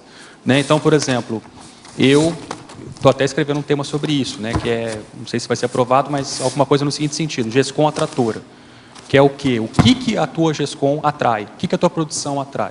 Né? E aí, realmente, quando você vai avaliar o que você já produziu, escreveu, você vai vendo que provavelmente você não teria tido aquelas oportunidades sem aquela produção que você fez. Né? Então, sim, os fatos orientam a pesquisa, mas é mais do que isso. Na verdade, o que aquilo atrai, quais são as derivações daquilo, e aí eu acho que realmente assim, é um exercício meio mateológico, porque as consequências são tão imprevisíveis que a gente realmente não tem como prever certinho. Eu tenho alguma ideia por onde vai a minha Mega-GESCOM, você também deve ter a sua. Só que, assim, isso pode mudar. Do meu ponto de vista, acho que é uma coisa que tem que manter muito aberto, pelo menos no estágio que eu estou na minha vida, porque eu vejo que tem muita coisa para escrever antes de ter essa noção. Exato. Porque, assim, o que me gera, eu entendo o que você está falando, mas o que me gera um pouco de desconforto, eu tenho a nítida clareza que vamos dizer, o próprio resultado do que a gente está fazendo que vai levar a isso, e dá tranquilidade na hora que a gente vê o nosso histórico pessoal e você vê que há um crescente que você está caminhando. Então, se você caminhou até agora, fazendo a prospectiva, você deve continuar caminhando e chegar nessa resposta ou nesse detalhamento. Porém, o que me gera um pouco de desconforto é uma percepção, uma sensação que podem estar acontecendo situações, indícios já, senhas, ganchos, e que podem já estar direcionados a uma Mega-GESCOM, a uma obra maior, e que isso, às vezes, ainda não tem um entendimento que isso já tem uma ligação lá na frente. Não sei se me faço claro. Não, sim, eu tenho exatamente a mesma percepção que você. Só que o que eu vejo é que, assim, pelo menos na experiência que eu já passei dos 2 livros, me dá tranquilidade para ver assim, bom, eu já escrevi 2, se eu escrever mais uns 4, a minha visão vai aumentar um pouco mais. Né? E, às vezes, realmente, eu vejo que não dá para prever muito certinho, não. Né? Então, o negócio é pensar no imediato. Eu acho que vale a pena, sim, tanto que no primeiro círculo, o professor Waldo sugeriu que cada um pensasse na sua Mega-GESCOM desde já, e eu estou procurando fazer isso. Né? Acho que é importante realmente fazer isso. Mas não dá para fazer uma coisa realmente muito formatada. É uma previsão, é algo do momento, é a verdade relativa de ponta do momento. Mas certamente vai ter alterações e mudanças. Mas hoje você consegue, na sua experiência, colocar uma hipótese de Mega-GESCOM que você já tenha, vamos dizer, mais ou menos delineado na sua cabeça? Eu penso sim, mas assim, eu procuro deixar isso em stand-by para amadurecer um pouco mais a ideia. Aberto, mas já fiz até índice. Eu procurei fazer isso, tema, índice, alguns pontos que eu deveria abordar. Não sei, pode ser que isso vire um livro depois, não seja Mega-GESCOM, entendeu? Mas, assim, por hipótese, eu trabalho com essa condição para já ir pensando, amadurecendo isso, e procuro pensar na necessidade mais imediata. Legal. Então, por exemplo, outra questão que eu vejo é a questão dos próprios verbetes. Né? Acho que uma ficha que caiu muito para mim, demorou acho que uns 2 anos, foi perceber nesse sentido, de que o verbete Se a pessoa ela pega o tema dela e desenvolve 5, 10 verbetes sobre aquele tema, ela tem um livro pronto. Não necessariamente ela vai fazer Ctrl+C, Ctrl+V, mas a estrutura está ali. É só ela desenvolver. O mais difícil ela fez, que é fazer aquela associação de ideias, ter os temas específicos. Ela passa pela experiência de debater, né, provar isso. Então, eu vejo assim, esse tema que eu estou trazendo já é o terceiro de GESCOM. Eu tenho mais uns 5 em vistas, assim, que eu pretendo trazer. Se isso der certo, se a coisa criar ressonância, sai um livro sobre isso, né? E aí é só sentar e escrever. Vai ser até relativamente mais fácil do que os outros, porque diz mais respeito à minha vivência do que uma pesquisa profunda como eu fiz de livros, de entrevistas, como o JK, por exemplo. Ou inversão, lá que tem a ver com temáticas muito específicas, né? Obrigado. B, em cima. Diante dos conceitos tão claros e o texto jornalisticamente perfeito, eu teria apenas uma observação para fazer, uma sugestão aí nas exigências da página 47. Certo. Aí pode ler o texto aí, e lá quando chegar no podendo ser realizados apenas rascunhos, eu sugeria achar uma palavra mais conveniente, que parece que realizados fica meio impróprio. Poderia ser produzidos, elaborados, escritos, priorizados, não sei como. Leia. Você não gostou da palavra realizados, é isso? Parece que não fica bem limpo o texto. Só uma sugestão. Eu não sei. Bom, eu vejo a palavra realização como uma coisa muito, né, assim, de concretizar algo, sim, real, o concreto, né? Não sei o que você acha sobre isso. Não, é isso que lendo assim, parece que realizado quer dizer outra coisa que não produzido, né? Tá. Bom, mas tudo bem. Vamos pensar, vamos sugestão. pensar. E aí, a gente conversa um pouco mais. Professor Valdo. Alô, professor Valdo. Alô, câmbio. Alô, câmbio. Opa.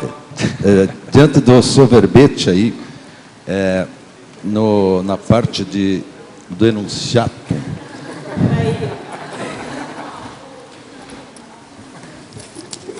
Pode falar que eu estou com a metralhadora na mão.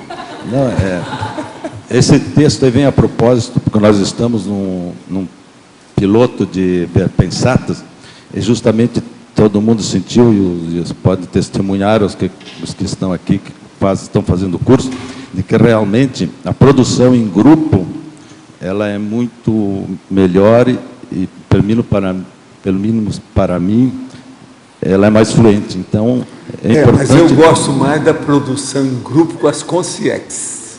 Assim. Essa é a minha diferença. Isso também... Pois é. Os sensitivos já disseram que o ambiente também é favorável para a inspiração das consciex. Então, a produção em grupo com consciex é melhor do que a produção em grupo só com as consciências. Sim, isso então os outros 4 participantes aqui podem testemunhar. Mas olha, você tinha algum questionamento aqui da história? Não, é só para destacar que veio a propósito do... Esse item aí, dá para ler. Agora, eu aqui vou acrescentar aí um caso aí que o João Paulo descobriu lá no manual de Mega Pensenes. Aí no argumentário, eu vou pôr lá o Mega Pensene. Toda união fortalece. Tá? Agora aqui, Alvero Betógrafo. Na página 46, em Culturologia, poderia comentar sobre a paraculturologia da autorrevezamentologia? Eu vejo que o planejamento da GESCOM, ele visa isso, né? Então, no caso, a gente está falando aqui do paradigma consciencial, pelo menos os livros que eu observo aqui, que as pessoas estão desenvolvendo, é dentro dessa cultura do autorrevezamento. Ou seja, então a ideia é aproveitar essa produtividade para que a gente possa, no futuro, colher frutos disso em outras vidas. Partindo do princípio de que somos consciências com múltiplos interesses, qual a melhor forma de decidir o tema prioritário a ser trabalhado em um livro? No meu caso, os interesses díspares são para-direito, mental-somática e para-psiquismo. Bom, existe um verbete que eu produzi há um mês atrás, que chama-se Ponto de Partida da GESCOM. A aula está, inclusive, no YouTube, no canal do CAEC, do Tertuliário. está disponível ali. E ali eu dou uma série de sugestões que a pessoa pode fazer para fazer o ponto de partida da sua GESCOM. Acho que é o verbete mais adequado para isso, né? Ao verbetógrafo. Gostaria de saber a opinião do verbetógrafo a respeito da hipótese de que existem cidades e ou países com holopensenes mais favoráveis e outros menos favoráveis à escrita. Por exemplo, Paris possui um número muito grande de escritores. E, além disso, lá, os escritores são muito valorizados. Como o verbetógrafo considera a tendência do holopensene brasileiro em relação à escrita? Eu vejo que aí são duas abordagens, né? Uma é do ponto de vista coletivo, que a pessoa está fazendo aí, e a outra é do ponto de vista pessoal. Eu pensaria principalmente do ponto de vista pessoal. Se a questão é a pessoa pensar no caso dela, acho que ela tem que pensar onde para ela é o mais adequado para ela desenvolver a escrita, se ela acha que isso tem a ver com a ProEx dela. O melhor desenvolvimento da escrita dentro da conscienciologia aqui em Foz, que nós temos toda a infraestrutura para tudo. Eu concordo. Inclusive tem mais de 70 escritores já aqui. Eu concordo plenamente. Então o negócio é sério. E outra coisa, verbetógrafo tem mais de 250. Então o negócio é sério. Agora aqui, professor Alexandre, poderia comentar as suas experiências pessoais mais marcantes e seus insights para si que levaram à criação de um dos seus livros? São duas situações diferentes, né? O livro Inversão Existencial foi um livro que todo mundo ali que escreveu, tinha motivação para aquilo e interesse para desenvolver aquela temática. E tinha uma demanda que era o material didático do curso na época da Sinvex. Então, a partir dessa proposta de desenvolver, a gente sentou e fez, né, a ideia inicial era uma apostila e depois caminhou para um livro. Então, nesse caso, foi algo mais pragmático mesmo. No caso do JK, o ponto mais sério que eu vejo foram algumas experiências que eu tive no decorrer da produção do livro, né? Foram uma série de sincronicidades, situações. Já que eu citei aqui, eu falo até de uma questão de sincronicidade aqui no verbete, eu posso citar um exemplo, foram várias situações bem marcantes, mas uma delas chama muita atenção, porque eu vejo que sincronicidade, a mais marcante, são aquelas que extrapolam as leis da física, da matemática, que você não tem por onde escapar e negar. Houve uma situação em que eu viajei para Diamantina e eu levei uma listagem de pessoas para serem entrevistadas, né? E eu me lembro que eu consegui entrevistar todas as pessoas naquele período e faltou uma pessoa. Essa pessoa era um professor de história que eu tentei cercá-lo de todos os lugares. Então eu fui para o local onde ele trabalhava, um local onde me disseram onde ele estaria, a casa dele. Então eu fui para todos os cantos e não achei a pessoa. Foi a única pessoa que eu não consegui achar. Bom, eu não consegui, paciência, tive sucesso na viagem, consegui uma série de materiais, entrevistas, só faltou essa pessoa. Aí eu retornei para Belo Horizonte e ali apareceu uma oportunidade da gente ir para um almoço de aniversário de um ex-governador do Distrito Federal. E aí, nessa situação, nesse contexto, era um almoço que era inclusive fora de Belo Horizonte, e era um sítio, mais ou menos, e ali devia ter mais ou menos umas 200 pessoas, era bastante, e eram mesas grandes, e conhecia praticamente 2, 3 pessoas que estavam ali naquele almoço, e como eram mesas coletivas, a gente sentou para almoçar, e aí na minha frente tinha algumas pessoas desconhecidas, e uma delas estava bem na minha frente, exatamente na minha frente. E aí eu comecei a conversar com a pessoa, né? Bom, de onde você é? Eu sou de Diamantina. Eu estive lá agora há pouco e tudo mais, estou escrevendo um livro e tal. O que você faz? Eu sou professor de história. Qual é o seu nome? Fulano. Eu falei, não acredito. Era o cara lá, né? E aí ele sabia que eu tinha procurado ele também. Ele também ficou impactado. Nossa, não é possível e tal. E foi uma coisa totalmente, né? Porque assim, não é Diamantina de Belo Horizonte é uma distância muito grande, assim, considerável. E, quer dizer, a chance disso acontecer, né, até combinado, é uma coisa, né, assim, nem se fosse combinado teria acontecido dessa forma. E aconteceu de uma forma assim, quer dizer, eu não encontrei ele em Diamantina, vou encontrar ele em Belo Horizonte num almoço na minha frente. Não é que ele estava lá, ele sentou na minha frente. E esse tipo de situação aconteceu assim com frequência assistência, né, que chama processo. isso. Nossa, Assistência uma coisa extrafísica, absurda, absurda. E às vezes de coisa que eu nem entendia. Às vezes alguém falava assim, não, você tem que conversar com fulano, no meio de uma entrevista. Aí a pessoa aparecia. E aí eu nem sabia qual era a importância da pessoa, depois que eu fui saber quem era a pessoa, as informações que ele me deu. Então, assim, é uma coisa que você está completamente cego na situação, amparado, mas cego, mas você vai e depois você vai entendendo a dimensão Não, no caso é um amparado cego, não é um amparador. Mas você vai vendo depois as consequências daquilo.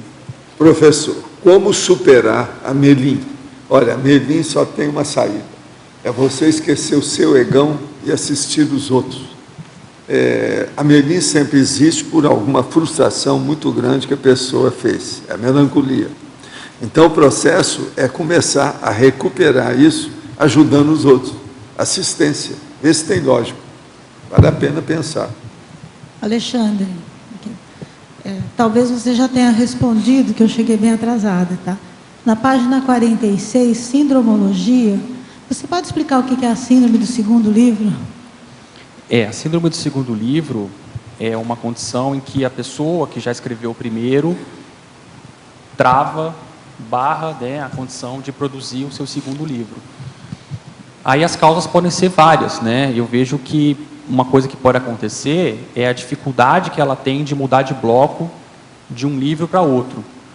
Porque quando ela desenvolve o seu livro, ela passa um gargalo, e aí chega num ponto que aquilo, né, se torna motivador e tudo mais, e ela lança o livro e aquilo continua. Para ela fazer o segundo, ela tem que começar do zero, praticamente tudo de novo, né? Mesmo que não seja do zero, ela vai estar um pouco mais experiente, ela tem um know-how no assunto, mas no fundo é do zero, porque ela tem que começar a escrever, a ler, a produzir. Então isso às vezes pode gerar um problema nesse sentido. Às vezes a pessoa pode travar porque ela tem dificuldade de perceber que ela vai ter que começar tudo do zero novamente. E aí é uma dificuldade que ela tem de instalar aquela rotina. É uma questão de motivação que eu vejo, né? Mais sério. Ou pode ser outros problemas também. Ela pode travar em função do primeiro livro, né? Tem um filme, inclusive, com Sean Connery, eu esqueci o nome desse filme, que é muito bom, que ele fala sobre isso, né? Quer dizer, é um escritor que ele fez a sua primeira obra, e aquela obra se tornou um sucesso, e aquilo incomodou tanto a pessoa, as críticas que foram decorrentes daquele livro literário, Encontrando Forrester, exatamente, que ele travou, ele se enclausurou no apartamento dele, nunca mais saía dali, né? E não escreveu mais, né? Então, é uma coisa séria. Então, esse é um exemplo clássico, né, da síndrome do segundo livro. Nesse caso, um extremo patológico, né? Quer dizer, a pessoa travou em função do sucesso do primeiro livro. Esse filme é excelente, Encontrando Forrester. Alexandre, você considera importante colocar a data de termo do livro?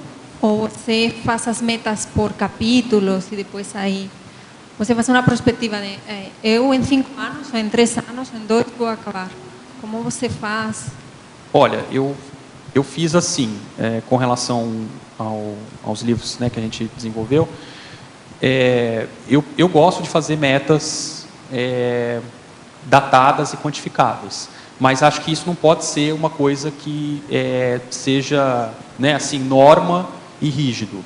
Eu gosto de fazer para eu sentir que a coisa está indo ou não. Então eu posso medir quantitativamente se eu produzi quantas páginas, quanto que foi e tudo mais. Eu, no caso do JK, como eu considerei que eu demorei um pouco a deslanchar a parte escrita, em função de injunções da vida, né, e tudo mais, eu cheguei no ponto que eu tive que fazer isso. Então, durante 6 meses, eu me dediquei mais a essa questão, a escrita, e coloquei metas quantificáveis. Só que eu sabia que isso não era o essencial. Eu precisava disso para perceber que eu estava produzindo e saindo da estagnação que eu estava. E eu fiz isso, só que aí eu percebi que num dado momento que isso se perdeu o valor. Na verdade, eu cheguei num ponto que eu falei, não preciso mais disso aqui. Agora eu já deslanchei e agora eu vou pensar na qualificação desse conteúdo que está aqui. Mas acho que se a pessoa tiver temperamento para isso, vale a pena ela pensar nessa possibilidade. Tem gente que não consegue se adequar a esse modelo de trabalho. Eu gosto de fazer para perceber claramente se eu estou saindo do zero ou não, né? Então, mas chega um ponto que a pessoa tem que perceber que ela precisa não se preocupar mais com isso. Descarta isso e vai pensar só na qualificação do conteúdo que está ali. Mas talvez inicialmente possa ser uma ideia interessante se ela achar que vale a pena no contexto dela. Alexandre, você falou aí bastante da questão de entrevistas que você fez na elaboração do livro do JK, da biografia do JK. Eu gostaria de saber da tua experiência, o que você visualizaria de importante no caso de uma biografia de alguém que você não tem condições de fazer entrevistas com pessoas que conviveram, ou seja, que é de épocas mais antigas, que tipo de metodologia, além, obviamente, da pesquisa de outras bibliografias e do levantamento de documentação, se pode fazer para fazer o levantamento de um dado histórico de uma personalidade que você não tem hoje como cavocar pessoas que estiveram com ela? Quanto mais antiga a biografia, a personalidade, mais difícil de fazer o estudo biográfico dela. Então, no caso, um dos problemas é esse, você não tem pessoas vivas que conviveram com ela. Mas, dependendo do caso, você pode ter parentes, né, por exemplo, bisnetos, alguma coisa assim. Pode ser. Ou não, às vezes é mais antigo ou é mais difícil de achar. Um outro ponto é conversar com especialistas sobre aquela personalidade. Então, esse é um tipo de entrevista válida também. Quem pesquisou, quem entende, ou da época, ou daquela personalidade, ou de algum ponto específico, isso então vale a pena ser feito. E aí, no caso, o ponto principal que passa a ser é a pesquisa documental, né? Então, você vai atrás de documentos, fontes primárias, que vão te dar uma base para você fazer algumas afirmações na sua biografia. Esse é o ponto principal que eu vejo. Como é que você vê o risco de, ao você fazer uma entrevista com especialistas, que claro, você pode servir como fonte, mas como é que você administra o risco de você acabar sendo repetitivo, ou seja, falar aquilo que já foi falado em relação à biografia? Ou seja, não trazer dados novos. Eu lembro que uma vez você colocou a gente estava conversando, você colocou que você ficou muito satisfeito quando você teve um feedback da filha do JK, não lembro, quando colocou que a sua obra serviu para trazer um dado novo em relação ao JK, visto as cartas psicográficas, né, que o professor Waldo recebia. Então, como é que você avalia o risco de você entrar numa personalidade que é mais antiga, a partir de biógrafos, e acabar repetindo aquilo que já foi dito sobre ela? Aí você tem que ler as principais obras daquela personalidade. Então, isso você tem que chegar num ponto que você vai ver que aquelas obras que você está adquirindo, elas são repetições de outras maiores. Então, chega num ponto que você vai ver que nada acrescenta muito mais. Dificilmente, né? Então, por exemplo, JK, eu tenho visto alguns livros novos que são reedições de coisas antigas que eu tenho. Então, não saiu muita coisa nova assim desde que eu publiquei o livro. E aí você vai chegando nesse ponto quando você faz o aprofundamento da leitura, né? Então, é importante você ler tudo sobre essa personalidade o máximo possível, principalmente as principais obras dela. Chega no ponto que você vai perceber isso daí, que uma é cópia da outra, né? E aquela outra tem mais valor porque ela é mais citada e tudo mais, né? Agora, para trazer novidade, realmente tem que fazer viagem, tem que ir atrás de documento, porque é isso que vai te dar informação nesse sentido. E como é que você trabalhou a questão, que eu vejo que ela é bem delicada, na hora que você faz uma biografia, fazendo a conscienciometria de uma personalidade, ou seja, a evitação de erros, o pesar nas tintas, porque você está deixando um registro de uma personalidade com uma análise conscienciométrica, sociométrica, que às vezes aquilo pode não corresponder tanto à realidade, porque você está fazendo uma análise posterior, né, não in loco. Então, como é que você fez para administrar isso? Acredito que você deve ter passado por algumas situações, penso isso, mas talvez não vou colocar porque não tenho certeza. Como é que você administrou isso em termos de biografia? Eu acho que é separar fato de opinião. O ponto mais sério é esse. O que é fato, o que é opinião. Então, existe explícito no livro, né? Exatamente. Então, por exemplo, para eu fazer a análise conscienciométrica do JK, o que eu tive que fazer? Eu tive que me basear em fatos. Ou seja, eu tenho um fato aqui, agora eu vou dar a minha interpretação desse fato, que pode ser diferente por outras pessoas, mas é a minha interpretação. Então, se você deixa claro isso para o teu leitor, você desassedia, né? Esse foi um ponto que na revisão foi um pouco problemático por isso, porque ele não estava amadurecido nesse ponto, mas foi o ponto mais importante da obra, porque é onde faz mais esclarecimento, né? Ali da personalidade dele. Não quer dizer que eu tenha acertado em tudo, mas eu pelo menos fiz o meu dever de casa de fundamentar com fontes confiáveis e deixar claro para o meu leitor o que é um fato e o que é uma opinião. Com isso, você faz o desassédio, pelo menos, de problemas com relação a isso. Acho que é o ponto mais sério quando você mexe com a personalidade, você saber separar o que é um fato de uma opinião. Alexandre, aqui no B. Ali na pensenologia, Alexandre, você coloca o nível da administração autopensênica pré-autoral. Queria ver se você pode falar mais sobre isso. O que seria essa administração autopensênica pré-autoral?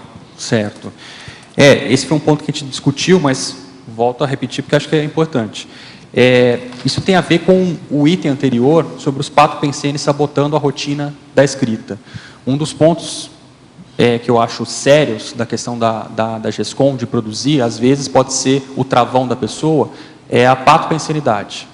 E que vai levar ela à desorganização e vai levar ela a ter dificuldade de sentar para escrever. Muitas vezes o problema da pessoa não é falta de tempo, o problema da pessoa é que ela não consegue ficar sentada escrevendo. E aí entra o autoassédio, a patopensenidade. A patopensenidade que ela tem, às vezes, em relação a outras pessoas, a patopensenidade que ela tem em relação a ela mesma, a desorganização que ela tem no dia a dia, de não saber botar limites, dizer não. Então, isso vai criando uma intoxicação na pessoa, que ela senta para escrever, mesmo com o tempo, não flui, não desenvolve. Então, aí entra essa questão da administração, porque isso é administrar a sua pensenidade. Para você sentar e escrever e concretizar alguma coisa que tem algum valor, que tem consistência, você precisa passar por essa condição de administração da sua pensenidade. Né? Porque aí é que entra esse ponto mais sério, que você precisa ter a tua cabeça limpa, livre, para poder escrever. E dar abertura para os amparadores também, dar insights, ideias. Né? Obrigado. Alexandre, foi falado aqui sobre autoinsegurança, né, na escrita. Quando a pessoa tem medo às críticas que vai receber do livro, quais seriam as superações que a pessoa poderia fazer para superar esse gargalo? E qual seria a relação também com, você colocou aqui, a importância da rede de amistades com autorandos e autores, se isso poderia subsanar esse medo? Eu acho que o primeiro ponto é a pessoa desdramatizar. O segundo ponto é ela fazer algumas mini ações para que ela possa desdramatizar isso num grau menor. Então ela vem aqui, apresenta um verbete, ela publica um artigo, ela começa a dar aula, ela faz algumas coisas que vão colocar ela numa situação em que ela vai receber crítica, mas não vai ser num nível de um livro escrito, que o nível é muito maior, porque ela publica, fica aí disponível, teu livro vai para não sei aonde, né? Então, assim, uma coisa séria da questão do livro é que ele às vezes vai já atingir pessoas que você nem imagina, que você nem tem ideia. Né? E no caso aí de situações como essas, uma aula, um verbete, você fica numa condição em que você está numa condição de mais segurança, que te dá mais segurança. Né? Então, está aqui apresentando verbete, tem o professor Valdo, tem outras pessoas, tudo mais e tal. Então, você fica numa condição que você não está totalmente só você. O livro não, é só você. Então, acho que a pessoa pode fazer uma série de pequenas coisas que vai dando ela mais segurança para chegar nisso. Né? Autoexposições, maiores até... Vai apresentando o tema do livro dela, vai pegando os capítulos e vai debatendo, vai trazendo para verbete, vai transformando em verbete. Né? Isso vai dando maior segurança a ela. E o assunto da rede de amistades se colocou na segunda linha da fatologia, de baixo para cima. A importância da rede de amistades com autores e autorandos. Olha, eu acho assim, que se a intenção dela é escrever um livro, quanto mais ela tiver na rede de amizade delas autores, melhor para ela. Né? Então, conviver com essas pessoas, trocar ideias, trocar experiências, ver o que cada um está fazendo, saber o que cada um está escrevendo. Então, o que a gente mencionou agora há pouco da Unescom, né? Tem lá o evento que agrega vários pré-autores, né? Que estão lá, levam seus materiais para escrever. Aquilo é ótimo, porque você passa a conhecer o que cada um está produzindo, está fazendo, trocar experiências. Então, isso é muito bom. Isso te ajuda também a potencializar a tua escrita, esse intercâmbio. Né? Alexandre, aqui em Fatologia, na primeira página, na 12ª linha, você escreveu as metas quantitativas e as metas qualitativas. Queria te fazer duas perguntas. A primeira é como que você entrosa as quantitativas com as qualitativas, e as metas qualitativas, quais são os critérios que você usa para aferir que está com qualidade, que já dá para parar, né, ou partir para outra outro capítulo, outra ideia, ou o livro inteiro, enfim, qual o critério que você usa? Não, isso aqui tá bom, já esgotei, já, né, fim da linha.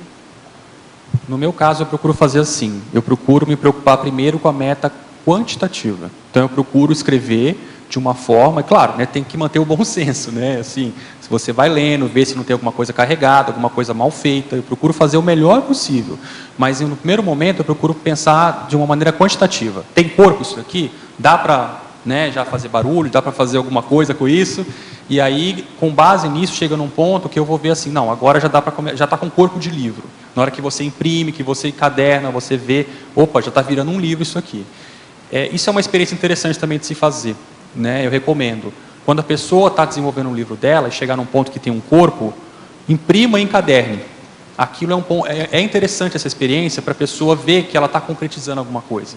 Isso foi uma experiência que, para mim, eu não tinha ideia do quanto o efeito psicológico tem nisso. É bem interessante. Até multidimensionalmente eu percebi algumas consequências disso. De você imprimir, encadernar e deixar com você aquele material. Não necessariamente mostrar para os outros, mas você começar a revisar, a mexer. É como se aquilo estivesse ganhando corpo. Estivesse começando a se materializar uma GESCOM. Entende? Então, isso é interessante. Então, e aí eu vejo que, do ponto de vista qualitativo, depois, eu acho que a questão qualitativa ela é chancelada principalmente pela revisão. Então, ela vai se preocupar com isso em todas as etapas. Acho que essa preocupação tem que ter, né? Chega um ponto que a quantitativa... A sua ou as duas? Revisão dos outros, a sua? Não, de tudo. Eu acho que assim, essa preocupação qualitativa ela tem que ter. Inicialmente, a quantitativa é uma coisa que me preocupa mais, mas cada um funciona de uma forma. Num outro momento, aí a pessoa tem que pensar em qualidade. Ela tem que deixar o negócio mais redondo para mandar para a revisão, para deixar o mais redondo possível. Mas eu acho que chega num ponto que, quando ela percebe que está com começo, meio e fim, que já está com uma consistência razoável, vale a pena ela mandar para a revisão. Então, aí, antes de ela mandar para editares, ela manda para alguns amigos, para alguns colegas, faz alguma leitura. Acho que esse é um ponto importante para ela ter uma noção, porque chega um ponto que você não tem mais muita autocrítica, já está viciado com relação à tua obra. Então, você não sabe em que ponto que está, você até sabe, mas chega num ponto de saturação que você não tem, a tua avaliação já está contaminada. Então, é importante passar para outra pessoa, para quem está de fora, sem vício, ver, e ela vai apontar os pontos mais sérios. Esse é um ponto, então, que eu acho mais sério. E aí, uma vez que a coisa está amadurecida, vamos encaminhar para editares. Eu acho que aí é o ponto interessante. A Unescom também ajuda nesse ponto, né, antes de mandar para editares. Então, são pontos que eu acho que ajudam nesse sentido. Obrigada. Professor Alexandre, o que você acha de um adolescente publicar suas poesias? Uma perda de tempo ou um estímulo para a publicação? Se for positivo, publica. Qual o problema? Aí tem que ver o interesse da pessoa. O meu interesse nunca foi com poesia, literatura. Mas, se é o interesse da pessoa e é alguma coisa positiva, publica. Hoje a condição de publicação está muito facilitada, a pessoa pode pagar uma editora para publicar, ver a sua obra publicada. Aí é o interesse da pessoa, né? Em Cascavel eles fazem isso. Faz, em todo canto tem. Tem Alexandre, editoras que publicam. Aqui na página 45, em efeitologia, você fala o efeito da TENEPS no planejamento e na rotina da escrita do primeiro livro. Esse efeito aqui é na questão da organização ou questão de ideias mesmo? Como que foi para você essa? Eu achei que você estava falando com o professor Walter. O efeito da TENEPS na parte da GESCOM, no meu caso, foi após a publicação do JK.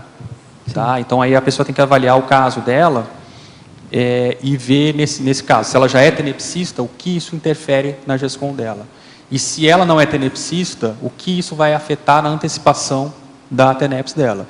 Eu considero, no meu ponto de vista, é uma hipótese que eu estou amadurecendo, mas para mim já está praticamente certo isso, né, dentro da minha experiência, eu vejo que a publicação do JK me possibilitou antecipar a prática da TENEPS. As vivências, as experiências, as interações extrafísicas possibilitaram eu começar a pensar e amadurecer mais nisso. Questão. Tá? Então, no meu caso, foi isso que eu percebi. Na questão de organização, aqui, como você fala, no planejamento. Do planejamento? TENEPS, como que é a questão do planejamento dentro da TENEPS? A TENEPS pode ser, assim, um meio de você planejar uma rotina para ter as ideias, né, do amparo da TENEPS, ou a TENEPS que é fomentadora dessas novas ideias, no caso Eu acho que a livro. TENEPS, nesse caso, a pessoa tem que ver se ela tem, se ela tem uma estrutura e condição para começar a praticar isso. Então, é o primeiro ponto. Okay. Ler o manual da TENEPS e ver se ela está em condição de começar a praticar ou não. Se ela já está em condição de começar a praticar, ela vai ver que vai haver interações nesse sentido. Se ela está produzindo alguma obra, algum livro, vai haver interrelações de uma coisa com a outra, certamente. Ok. Alexandre, aqui em cima, por favor. Aqui. Oi, Fábio. Tudo bem? Eu gostaria que, para quem ainda não escreveu o seu livro, tem interesse em escrever, se você pudesse dar as pequenas diferenças, as minudências entre escrever vários verbetes e a intenção da escrita do livro. Qual é o diferencial, qual é a característica que a pessoa tem que desenvolver em termos de organização para compor isso? A diferença, Fábio, que eu vejo é em termos de aprofundamento, de profundidade dos dois trabalhos. Tá. Então, no caso, eu considero que um verbete é mais simples de se fazer do que um livro. Porém, eu bato nessa tecla da convergência. Eu acho que se a pessoa está fazendo vários verbetes e aquilo tem uma relação, isso pode virar um livro, né? Eu procuro pensar dessa forma. Eu estou produzindo os meus verbetes pensando nas minhas futuras obras. Eu não estou pensando de uma maneira desconectada. Né? Então, eu procuro fazer tudo que eu produzo em termos de escrita hoje, pensando no futuro ou pensando no imediato com o que eu estou fazendo. Tá? Então, eu acho que isso pode ajudar a pessoa nesse sentido. Quais são os interesses dela hoje? Meu interesse é mais nessa área. Ela vai desenvolvendo e, com o tempo, ela vai tendo ideias, insights. Aqui, a própria tertúlia pode dar essas ideias. Ajuda muito. E vai chegar num ponto que ela vai ter uma estrutura de um livro. Se ela fizer, por exemplo, eu considero que uns 5 verbetes dentro daquela mesma área, já tem uma boa estrutura para uma obra dela. Tá. Interessante. Então, tá. Então, eu penso que essa questão da convergência também ela é importante, ela pensar nisso. Né? Não ver, eu faço verbete agora, depois faço meu livro depois. Não, pensa nas coisas já começa conectadas, a pensar integradas. A conexão, né? para desenvolver, Exato. então, e procurar ficar também nessa área, ou nas áreas próximas que sejam mais afins, para daí, então, tirar o fruto da GESCOM. Porque ela não perde tempo, né? Ela vai e faz tudo direto. Convergente, dentro de uma mesma linha, para desenvolver. Né? Tá, ok. Obrigada.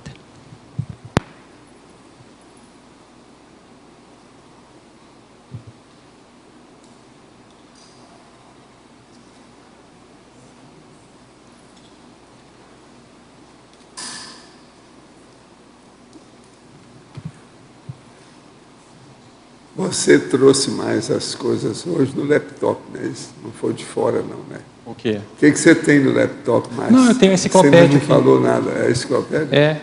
Aqui eu trouxe impresso, né? Tal. E aqui a enciclopédia, porque se alguém pergunta alguma coisa, eu posso ver. A pessoa que vem aí, eu vejo se ela trouxe livro, como é que é para gente ver. Tá. Não, eu não trouxe. Você não obras, trouxe? não. Está ficando cada vez mais viviano nas coisas, sabe? Bom, Alexandre, aqui na página 45, em Codicologia, você colocou aqui o Código Pessoal de Cosmoética aplicado ao planejamento e à rotina da escrita da GESCOM. Você pode ampliar aqui como é que foi essa questão? Porque eu vejo que aí uma coisa tem relação com a outra, né? Se ela tem um Código Pessoal de Cosmoética e alguns pontos que ela já não admite dentro dela, que ela gostaria de superar, está fazendo força para isso daí, ela tem que avaliar a convergência disso com a produção do livro dela, né? Certamente vai ter alguma coisa. Sim. A relação de algum trafora, alguma dificuldade dela com esse desenvolvimento da GESCOM. Já é um facilitador, então. Sim. Acho que até se ela desenvolver, se ela já tiver esse Código Pessoal da Cosmoética, ela pode fazer uma coisa convergente com a outra, né? Ah, sim, tá. Ok. Por exemplo, o tema do livro dela tem relação com o Código Pessoal de Cosmoética dela? Aham. Não. Tá, entendi.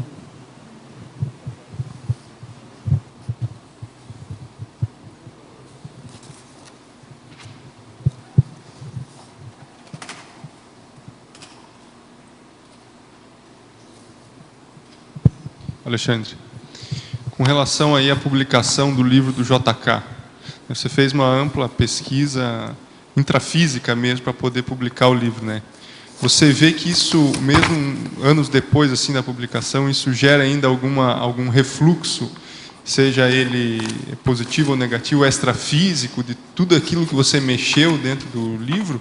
Ou aquilo foi mais dentro da publicação, quando você lançou o livro, dentro das suas pesquisas? Ou seja, o que você mexeu do ponto de vista do JK ainda gera alguma repercussão hoje? Ah, gera, com certeza.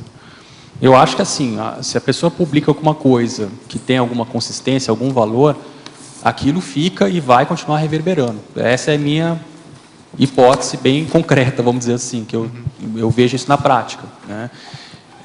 Bom, tem situações que vão acontecendo com o passar do tempo que você não tem ideia de que aquilo, né?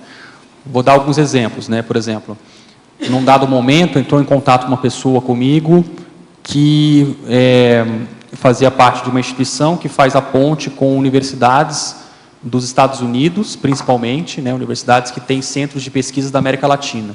E aí ela queria saber como que ela comprava o meu livro com desconto, né, porque ela ia comprar em uma quantidade maior, para encaminhar para essas bibliotecas. Então, assim, você não faz a menor ideia, quer dizer, o livro está em português, vai para uma biblioteca americana, mas é um centro de estudos da América Latina. E eles compraram, entendeu? Então, aí tem, quer dizer, meu livro deve estar por lá, né, nesses locais. Enfim, outras situações, né, que a gente não espera. Há 2 semanas entrou em contato comigo uma senhora, artista plástica, que viu minha entrevista no YouTube, e ela mexe com uma questão de... Ela queria fazer uma exposição sobre a espiritualidade dos presidentes da República, viu a minha entrevista falando sobre o JK, se interessou. E não achou meu livro na internet para vender, aliás, em livraria para vender. Aí eu estou encaminhando o livro para ela, né, para ajudá-la em alguma coisa nesse sentido.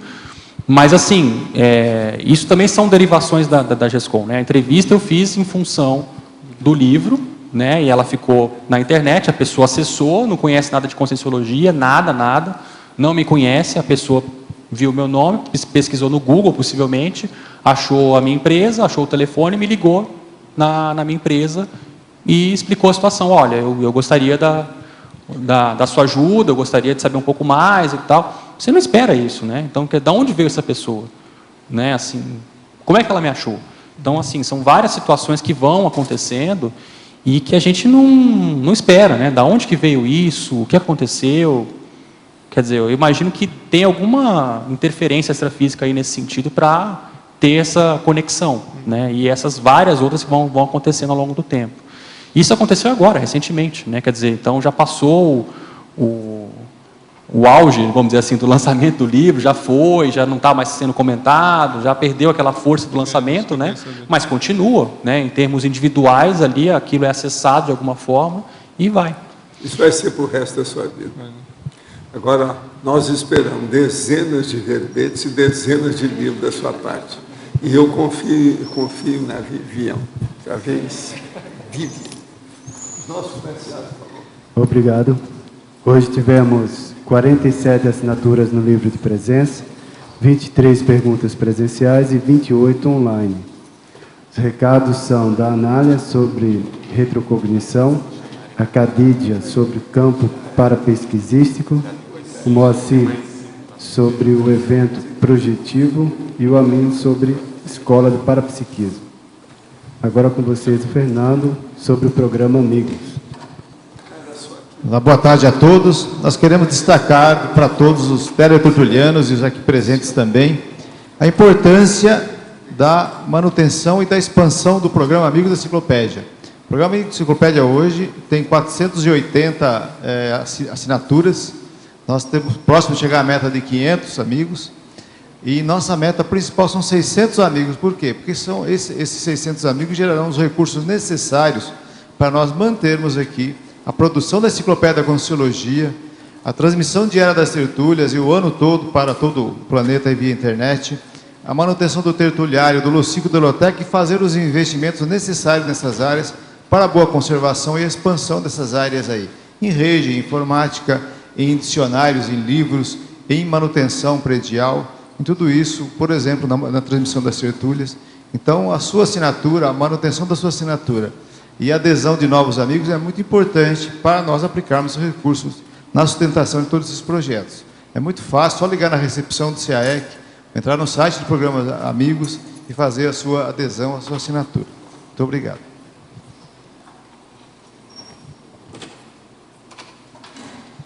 Boa tarde a todos.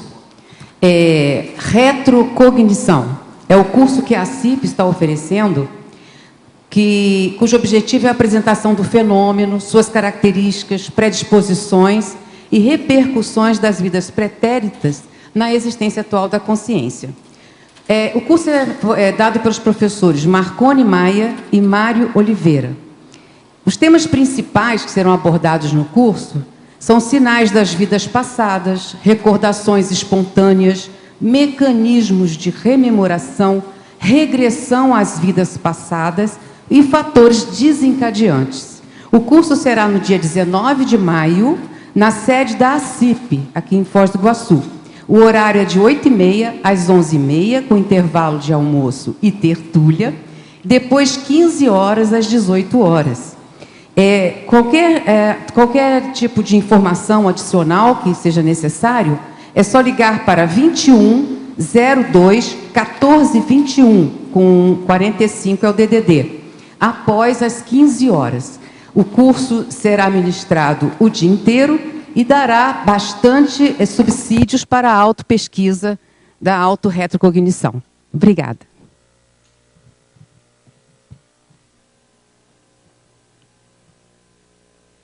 Boa tarde, pessoal. Nós gostaríamos de convidar todos, e principalmente os participantes das dinâmicas parapsíquicas, para participar do curso Campo Parapesquisístico Interassistencial.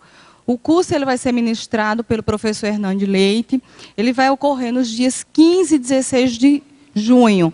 Então, o objetivo desse curso é apresentar uma metodologia de pesquisa parapsíquica. E a relevância desse curso é a gente poder aprender a fazer a pesquisa qualificada e ajudar no desenvolvimento do parapsiquismo mental somático. Esse curso ele segue os moldes da dinâmica interassistencial da paracirurgia e é um curso prático onde a gente vai aplicar a pesquisa que a gente faz todas as segundas-feiras pós-campo. Então, a gente vai ensinar os participantes a desenvolver essa metodologia de pesquisa parapsíquica. Maiores informações pelos telefones 3525-2652, 8802-5948. E as inscrições, elas estão sendo realizadas no CAEC. Obrigada a todos. Boa tarde a todos. Estou aqui para divulgar experimentos projetivos para o Laboratório das Dinâmicas Parapsíquicas, que consta de 6 técnicas em 6 dias consecutivos. Cada dia um EPICOM vai propor a técnica e ela pode ser, vamos supor, feita na sua cidade, no seu estado, né? E também aqui no SEC em loco, né?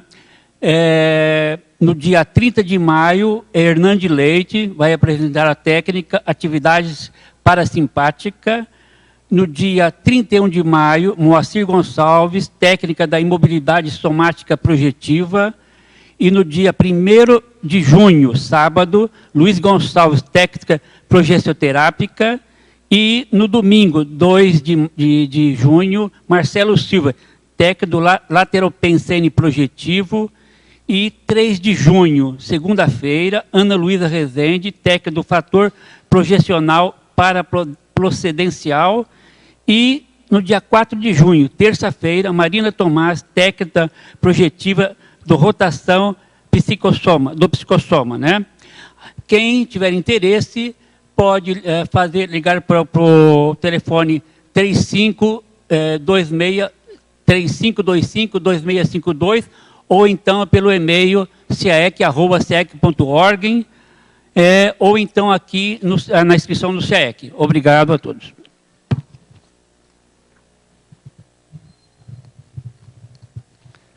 Boa tarde a todos. O nosso convite é para a Escola de Parapsiquismo. Nós vamos ter uma turma iniciando agora em julho, do dia 15 ao dia 19 de julho. Esse curso tem a duração de 1 ano, são 5 módulos, cada módulo tem 5 dias, onde nós vamos desenvolver as competências parapsíquicas. A metodologia é baseada no desenvolvimento de competências. Quem tiver interesse, é só procurar a recepção do CAEC, o telefone é 45 3525 2652. Obrigado.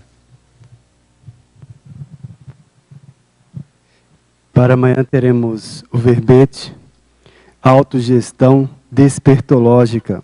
A especialidade é Autoevoluciologia, de autoria da professora Sofia Curvelo. Obrigado pela sua presença e até amanhã.